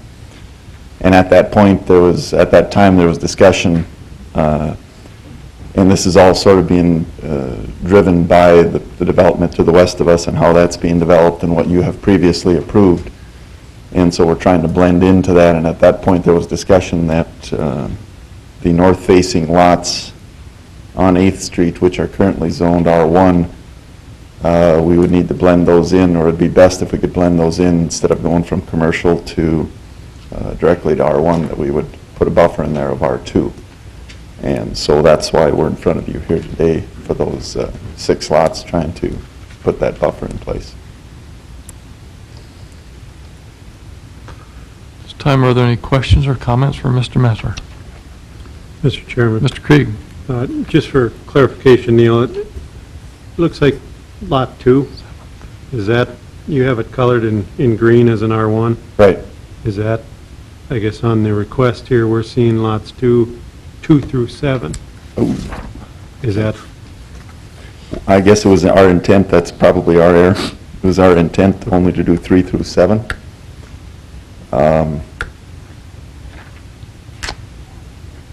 In trying to, again, we have some flexibility there, but in trying again to figure out a buffer, because you do, right to the east of Lot 2, you do have an R1 lot in the other subdivision, and so we didn't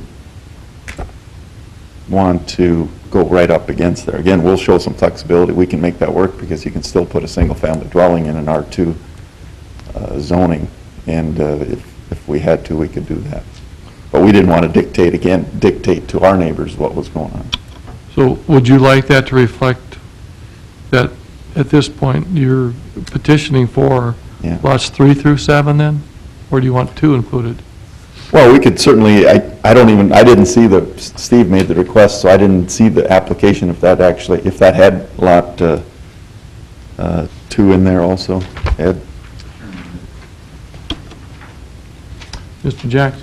You know, the application doesn't list the lots, it's just the agenda Okay. that lists the lots. Right. I believe this was what was provided at the time. I think Steve attached that to his application. So we do 3 through 7. Right. I would think that at this point, Mr. Chairman, that we should just do 3 through 7 at this point. That was your original intent on there, and, you know, I think that we may have notified from 2 on, but you know, it makes better sense to just do 3 through 7 instead of Lot 2, which is, you know, it's kind of, that's more of a transitional one. So the applicant has proposed that. I think it only makes sense for us to go 3 through 7. You could always, just for the board, you could always reduce what you advertise, you cannot increase. So, you know, that's fine. So for clarity, it's It would be 3 through 7. 3 through 7, in which block are we going to say? Block 2. Block 2, okay. Because we had a statement for a block, a block 1. Yeah. So it will be block 2, 3 through 7 in block 2. We'll put that as the official rezone petition.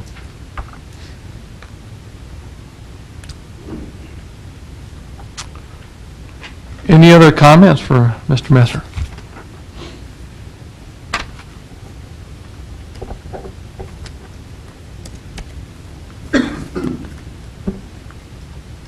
Thank you. Neil. At this point in time, I'd ask if there's anyone in the public who'd like to make comment on this rezone petition. Please feel free to come forward. Anyone on the commission wish to make comment?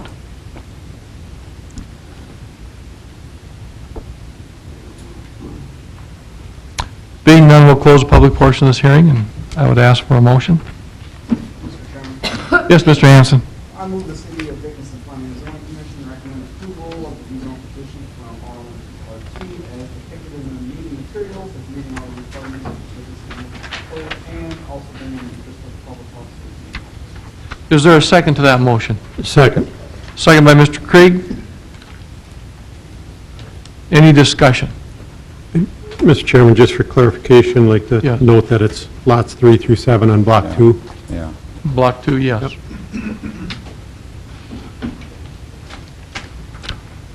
If none, if no further discussion, all those in favor of the motion signify by saying aye. Aye. Aye. Opposed? Motion carried. Recommend approval. Thank you. This time we have item 17. It's a final plat, to consider a final plat for Patterson Lake Industrial Park, and generally described as a non-platted tract of land located in the west half of Section 12, Township 139 North, Range 96 West. This time I'd ask the party presenting, please come forward. Yes, John Wilczek from Cattermas, Lee and Jackson, presenting for Case Merritt. They have 2 representatives here, but since I've presented up to this point on this project, I'll continue on. So, Commissioners, as we finished up on the preliminary plat, we had several small issues to deal with. One of them being water for the site, water supply. We were notified in this last month that Southwest Water would not be able to serve it for the next couple years, basically because of infrastructure problems. Up to this point, they were unable to really discern if they were going to be able to serve it or not. With that in mind, the owner, the present owner, prepared information on wells in the area, and from what we can tell, or what he provided, was that you can find water 60 to 180 feet down, and it is good water. So the intent would be that we would go with separate wells on the lots. One of the suggestions from staff was that we could, if we phase the project, the first lots, which would probably be the ones up closer to Highway 10, would get served by wells, but before the entire site was developed, by that time we would be looking at getting water from Southwest. The only problem, I checked with Southwest Health Unit. The only concern they had is when you get closer, they've tested the wells in the area, and that's all they've had to do so far. And the only problem they've had is when you get closer to Patterson Lake, you do start getting higher nitrates with the shallower wells. But that was only after you got within 200 or 300 feet of the lake. I guess sewer had already been discussed that they would go with on-site systems. Probably be looking at leach systems or drain fields. Other concerns of staff was access onto Old Highway 10. Presently, there is a field access there. Of course, our access is going to be a little bit bigger than that, and we were going to move it slightly to the west. We'd still be 1,300 feet away from 115th Street. Discussions with L. Heiser said that will work. He has no problem with it. We haven't, I said, there is the possibility that, you know, we have to look at the traffic and decide if we're going to need a right turn lane, a de-acceleration lane, and an acceleration lane. And if it was, I think if it was a much bigger development, we might even have to look at a left turn lane. But L. Heiser did not see a problem with locating that access at that point. Other accesses are on 115th Street. We've got 2 accesses on 115th Street. Right now, I guess it's kind of in a quandary, but that road is supposed to be upgraded by the tenant to the west, and he has had some problems gaining right-of-way. With this development, we're looking at providing 40 feet of right-of-way, and since the developer also has gained, well, anyway, they're looking at the property to the north of the train site and to the west of 115th. They'd also probably be willing to offer more right-of-way there so that that road could be improved. Because L basically said that road's completely coming apart, and it's, the intent was to have that thing upgraded because of the large amount of truck traffic. But since it's going to be a benefit of both them and this developer, it was felt that possibly could give up some more land so that that road could be upgraded. They do have a problem trying to get it together in 66 feet. The other, I guess, other issues we had, we talked about a developer's agreement, and I guess that's something that probably is going to have to be developed to cover some of these issues, just to, you know, clarify them and work them out. Other than that, I guess that's pretty much all that's changed since the last time I was up here. So, if there's any questions or comments? Thank you, Mr. Wilson. Yes, Mr. Nodler. Yeah, Mr. Chairman. John, talking about 115th, you said 40 feet of right-of-way. Isn't the county requiring more than that on anything new? I mean, this isn't new, but if that gets developed, then it's new. I guess that's... I thought it was 50, but okay. It's been a while since I'm in the commission. I guess I talked to Al about it, and he didn't, you know. Then the other question or comment is, any assistance with the county in developing 115th? With, I think they're talking, that could end up being a, you know, that's a possible truck route too. Mhm. You know, truck bypass. I guess I can't speak fully for the developer, but I'm sure since he's going to have, it is going to be a road that he's going to have to use, that he would, but I don't know what the agreement was to the tenant to the west. Right. And my understanding was that they were pretty much supposed to, you know, build a 10-ton road Right, or right. And that is a truck route. And if that's what's the case is, you know, this developer would, you know, offer the extra land, and, you know, I guess they can get into discussions if they're going to help any more than that, so.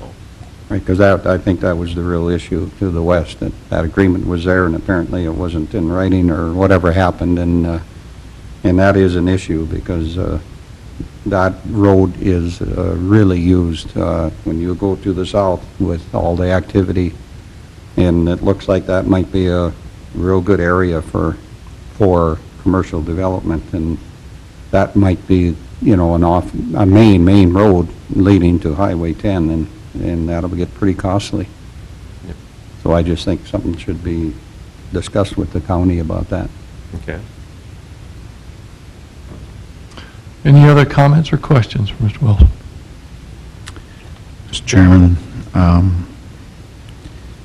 following up on Mr. Nodland's comments,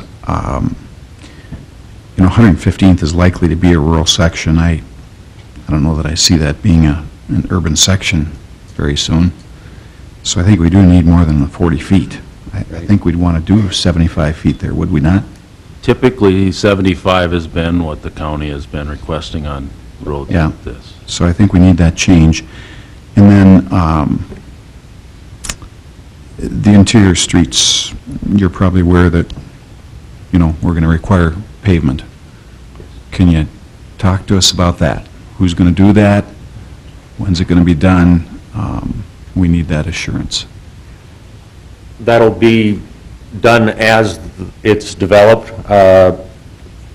From what my initial engineering on the site, there's some regrading that's going to have to be done initially anyway, and at that point, the roads would be developed before the lots would be put up to sale. If they do phase this, and that is their plan, would probably do the northern section first, and those roads would be fully developed at that time. Now, there is a caveat to this, that if this property got annexed to the city, they would like to look at putting in curb and gutter and urban roads and go with the narrower right-of-way, which would be 66 foot. Right now, we're figuring on 80 foot, and with, you know, no curb and gutter and a rural section. But the roads would be developed as the project is completed, or before lots are sold. Okay. You know, I don't know if any of our staff has any comments on this, but because this is in the ETZ and the county is involved, and, you know, we've got the street situation, it just seems to me that we need a development agreement on this before the plat is filed, getting some of this stuff in place. And the county would need to be part of that discussion. I continue to have the concern that as lots get sold before pavement is done, that creates problems, It does. potentially. So I think we need a development agreement. Especially we're in between a lot of possibilities. We're in the zoning, we're into the county property, and we're into a long stretch away from possible annexation. And you have water to deal with. And I do think, Mr. Chairman, if I could, you know, 115th is not a street that's going to go through to the south. I think that this developer needs to take half the financial responsibility for improving that. Now, what happens on the west side, I don't know. You know, that's another matter, but somehow we need to address that now. And the county's going to have a great deal of input on that, 115th, what they want to do, and who's going to foot the bill, how wide it's going to be, and the adjacent landowners, what they're going to do with that, and how they're going to play into that. Receives a lot of heavy traffic, and it should be addressed that it needs to facilitate that, I think. Chairman? Yes. I've just talked to Al Heiser today, and he gave me the name of the person involved with the tenant, and to get a hold of him. And it'd be nice to know, I really don't know what their agreement was as far as what they were supposed to build as far as a road. And maybe the county wants to revisit that and say, you know what, long as there's somebody on the other side, we want to do a little bit more than that. But I guess until, you know, I find out what the agreement was that the county had originally, I mean, if they're planning on putting a 10-foot or a 10-ton road, like a 30-foot width, and with full drainage, other than giving more right-of-way, that's basically all that, you know, my client could do. But I want to sit down and visit with the person from, I guess he's from Wichita, and see what, you know, what they need, and I think I got to sit down with Al again and look at what, you know, what the county wants. But I think that's something that can be put into the developers agreement. And then I think the developers agreement should be, I guess, one suggestion is that before certificates of occupancy or whatever are issued for any of the buildings, that those roads be paved. You know, before a tenant can move into, it isn't so much that he purchases a lot, but before he can move into the lot and start making use of it, the area out in front of his lot has to be paved, or access to outside roads has to be paved. And, Mr. And I Chairman... think that could be part of a development. Mr. Jackson? You know, that all sounds fine, and I know that's done sometimes, but that means that all the lots could be sold to individual parties, and then those 20 or so parties are going to have to somehow come together to pay for those streets, and that can be a mess. So, you know, we're not going to solve it here today, but I just think it needs to be addressed before the plat is filed in a development agreement. One other thing, you inferred there's probably going to be an annexation request? Yes. Yes? Okay, you know, I don't know if that would be approved or not, but if it would be, has this been laid out so it can accommodate sanitary sewer and all? Yes. That's not a problem? No. Okay. Mr. Chairman. Yes, Mr. On Nolan. that question, then, Mr. Jackson is the city commissioner, but how far is that from city water and sewer now? A couple miles? Long ways. 2 miles. 2 miles? 2 miles. I can't believe the city considered that. Yeah. Whatever.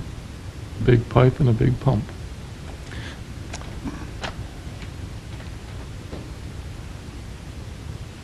So I have one question on, do you believe that this plat, you know, we're talking about someone putting all the roads in prior to the lots being sold or before anyone occupies anything.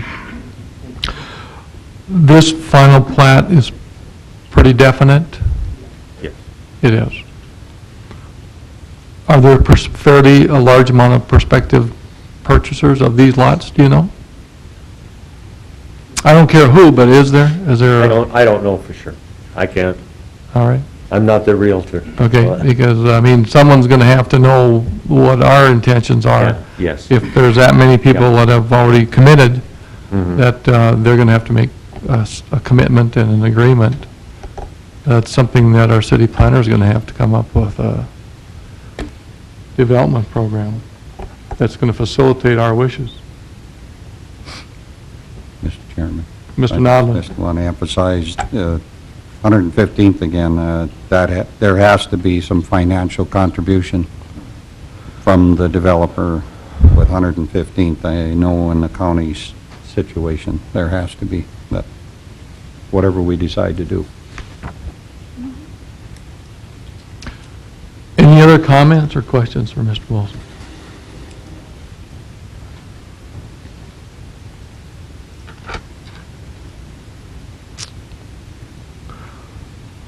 I had a question on Lot 6 that borders Old Highway 10. There's a lowland and a drainage in there? It's a lowland, and it's, you know, left over from, what it is that low area is left over from when the creek used to wander back, and at some point, it used to wander down south of Highway 10 and then back to the north and then back again. And what they did, they cut a new channel on the north side, so the main flow of Duck Creek actually goes along the north side. Now, this is a small amount of drainage, and I'm thinking that probably going to talk to FEMA and talk to whoever about having part of that filled in. But it isn't a major drainage way in that area. All right. Thank you. Any other comments? Questions? Thank you very much, Mr. Wilson. This time I'd ask if there's anyone in the public who would like to make comment on this final plat. Please feel free to come forward. Anyone Anyone from the commission wish to make comment? This time I'd close public portion of this hearing and would entertain a motion. Mr. Chairman, Yes, Mr. I'll move the City of Dickinson Planning and Zoning Commission recommend approval of final plat for Patterson Lake Industrial Park as depicted in the application materials, meeting all the requirements of the Dickinson Municipal Code, and also being in the interest of the public health, safety, and welfare, and that the following requirements be added. Number one, that the floodplain and stream course be accurately denoted and depicted, and number two, that prior to plat recordation, a development agreement involving county, city, and developer addressing the interior streets as well as 115th, that street, avenue, be addressed. Thank you. There's a motion and a second by Mr. Novin. Any further discussion? Being none, all those in favor of the motion signify by saying aye. Aye. Aye, opposed, motion carried. Thank you very much, Mr. Wilson. This time we have item 12 on our agenda, to close public portion of this hearing. Unless there's someone here at this point in time who would like to present for a special use permit on Stowe's addition. If not, we've closed public hearing on that item, and I would entertain a motion. Deny it, suspend it. I move that item to 18. See if they have a chance to show up. We took public comment on it. Mr. Chairman, I may, what I can do is just, put the obvious note that you need to show up for it. Since there hasn't been any comments compared to the other one, which is a more significant, more involved project, this is going from a single family to a duplex, in essence, very minor in nature. There has been no opposition to it. I think it was submitted more or less by the property owner.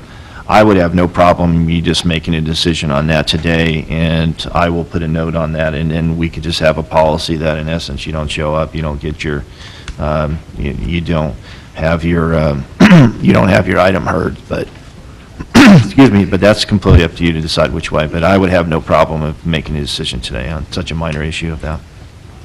Thank you. Is there someone who would like to make a motion on that?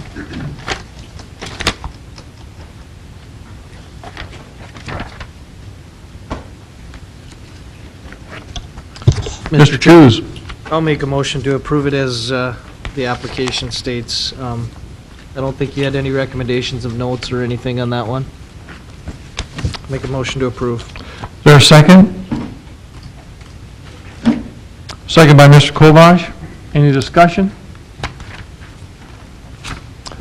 Being none, all those in favor of the motion signify by saying aye. Aye. Opposed? Motion carried. Recommended. Thank you very much. Anything else anyone would like to bring before the commission? Mr. Corton has a zoning text amendment. I'm going to ask if he'd like to continue with that, or we want to do that? Mr. Chairman, we had a work session a couple of weeks ago, and which many of you attended. We went through my proposed amendment or change. This is a brand-new subdivision regulations. There were some issues with respect to design and timing and submittal dates that were not rectified. I am fine with continuing this. If you would like, we could debate it at this point, but being late in the day, I'm be respectful of everyone's time. I will let you as a commission decide. I'm open to discuss it or continue it to the next work session to discuss it in detail. I would recommend if we do that, we just continue this to the next meeting. We just won't advertise it. It'll just be continued to the next meeting. If you're comfortable with it at that point, you can make a motion to recommend approval or denial at the next meeting. Thank you. And we are going to meet again in approximately 2 weeks? The two dates that I have, and everybody, if you want to check your schedules, we have June 5th and June 12th. I believe in June, our meeting would be, let's see here, I'll go to my calendar. The meeting in June is going to be June 20th. So would you like to meet on the 12th? We could just, that could be the next work session, and we could just go over the subdivision regulations and any other items that may come up that you want to discuss, but primarily concentrate on the subdivision regulations so that it can be heard and decided upon on the 20th. That would be my recommendation, and I'm open to suggestions. You tell me how you want to proceed. Any preferences? Mr. Chairman, Mr. Jackson? you know, I think I'm at a point that, you know, we have discussed this a good amount, and I know we haven't been through every paragraph, every section. I think I'm at a point that I'd like to trust our staff to take it and make the final changes that you see fit and move this along. I just don't know if we as a board need to get into it any further than we have already, I guess is what I'm saying. Now, if the rest of you are uncomfortable with that, and you want to do it, that's fine, but my tendency is to say, they've got input from us on a lot of things, let them finish it up, and let's move it along. The only, Mr. Chairman, the only question I have is the application requirements on time, like we discussed at our meeting, is from start to finish. I don't want to see that grow to the 140 to the 120 to 140 like we were discussing at the meeting. I think the process is long enough. What suggestion would you have? I mean, we were talking, I think we kind of came to a consensus that maybe 60 for the preliminary, and then reducing it from 60 to final to a 45 or a 30-day period. But I was fine with the 45. Okay. You know, so at the most, if it fell on an odd week or something, it would probably be pushed out to 120 from start to finish. It depends on how, you know, their sketch plot was submitted to staff, I guess. Right. So in other words, keep the 60-day prior to the meeting. That would in essence mean that you have to submit it 2 months before the meeting date. That would give staff, that would give myself and Sean and others the chance to review it, get out for agency comments like Southwest Water and some of our utility providers to provide comments back with prior to the application materials being submitted to you. So you'll have additional materials. So you'll have something from maybe Southwest Water that says, we have no water capacity in this area, we do not anticipate anything for 5 years or something. Based upon that, you can make an informative decision. And then on the final plat, instead of that being turned over, we would have a minimum of 45 days before that hearing with the Planning Commission. If you're comfortable with that, I can move forward. Just to let you know, we have a new Assistant City Engineer, Nathan Peck, who is one of his first jobs is going through this. He has thrown a lot of different comments to that. If I significantly change that, I'll bring it back. Otherwise, I think he's pretty much in line with what we're talking about here. I will work with the city engineer. We will clean it up and then bring it forward when we're ready to City Commission for final approval, if that's okay with you. The only last tweak I'd like to suggest, the 45 days between preliminary and final means 2 months. Yes. Means 2 meetings. Yes. I'd like to see us make it 35 days. And I say that it would still be 2 months, but you'd give that engineer and surveyor another 10 days to do their work. That's going to make things better for us as a city, and I know from having been there that that extra 10 days will help them. It still gets us our 2 months in between. I feel that's an adequate amount of time. From my perspective, adequate. It's an adequate amount of time, and I feel they've worked on this enough too. I agree with Mr. Jackson that we should send it on. But I also feel that there's enough projects in the works right now that we have seen that there's been an undue amount of unpreparedness. And I think this will be going forward, that people realize that they have some work to do before they come, with a basic sketch plan even, in order to be prepared to go on with what they're going to do. it's going to take a large burden off of engineering and planning, doing the work for private individuals that should be doing the work themselves. It'd be like going to the library and everybody that walks in the door saying, "Librarian, go get me this book." Well, there's a system on how to use the library. And it's just, these people, actually, developers should not be coming in here and expecting planning and engineering to do the work for them. So this is going to be going forward. It's not going to affect any projects right now that have been here already.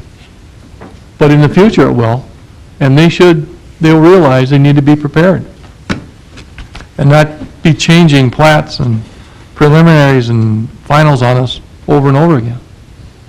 So I think it's going to be a great benefit to our engineering and planning department. I too would recommend this, send it on. And it's a good product and they can fine tune it. And I think then the city commission will look at it and hopefully they'll agree. Is there a motion? I'll move that we ask staff to do a final review and revision that they see fit, and that we send this to city commission with our recommendation for approval. Thank you, sir. There's a second? Who seconded that? Mr. Two, second. Any further discussion? Being none, all those in favor of the motion signify by saying aye. Aye. Aye. Opposed?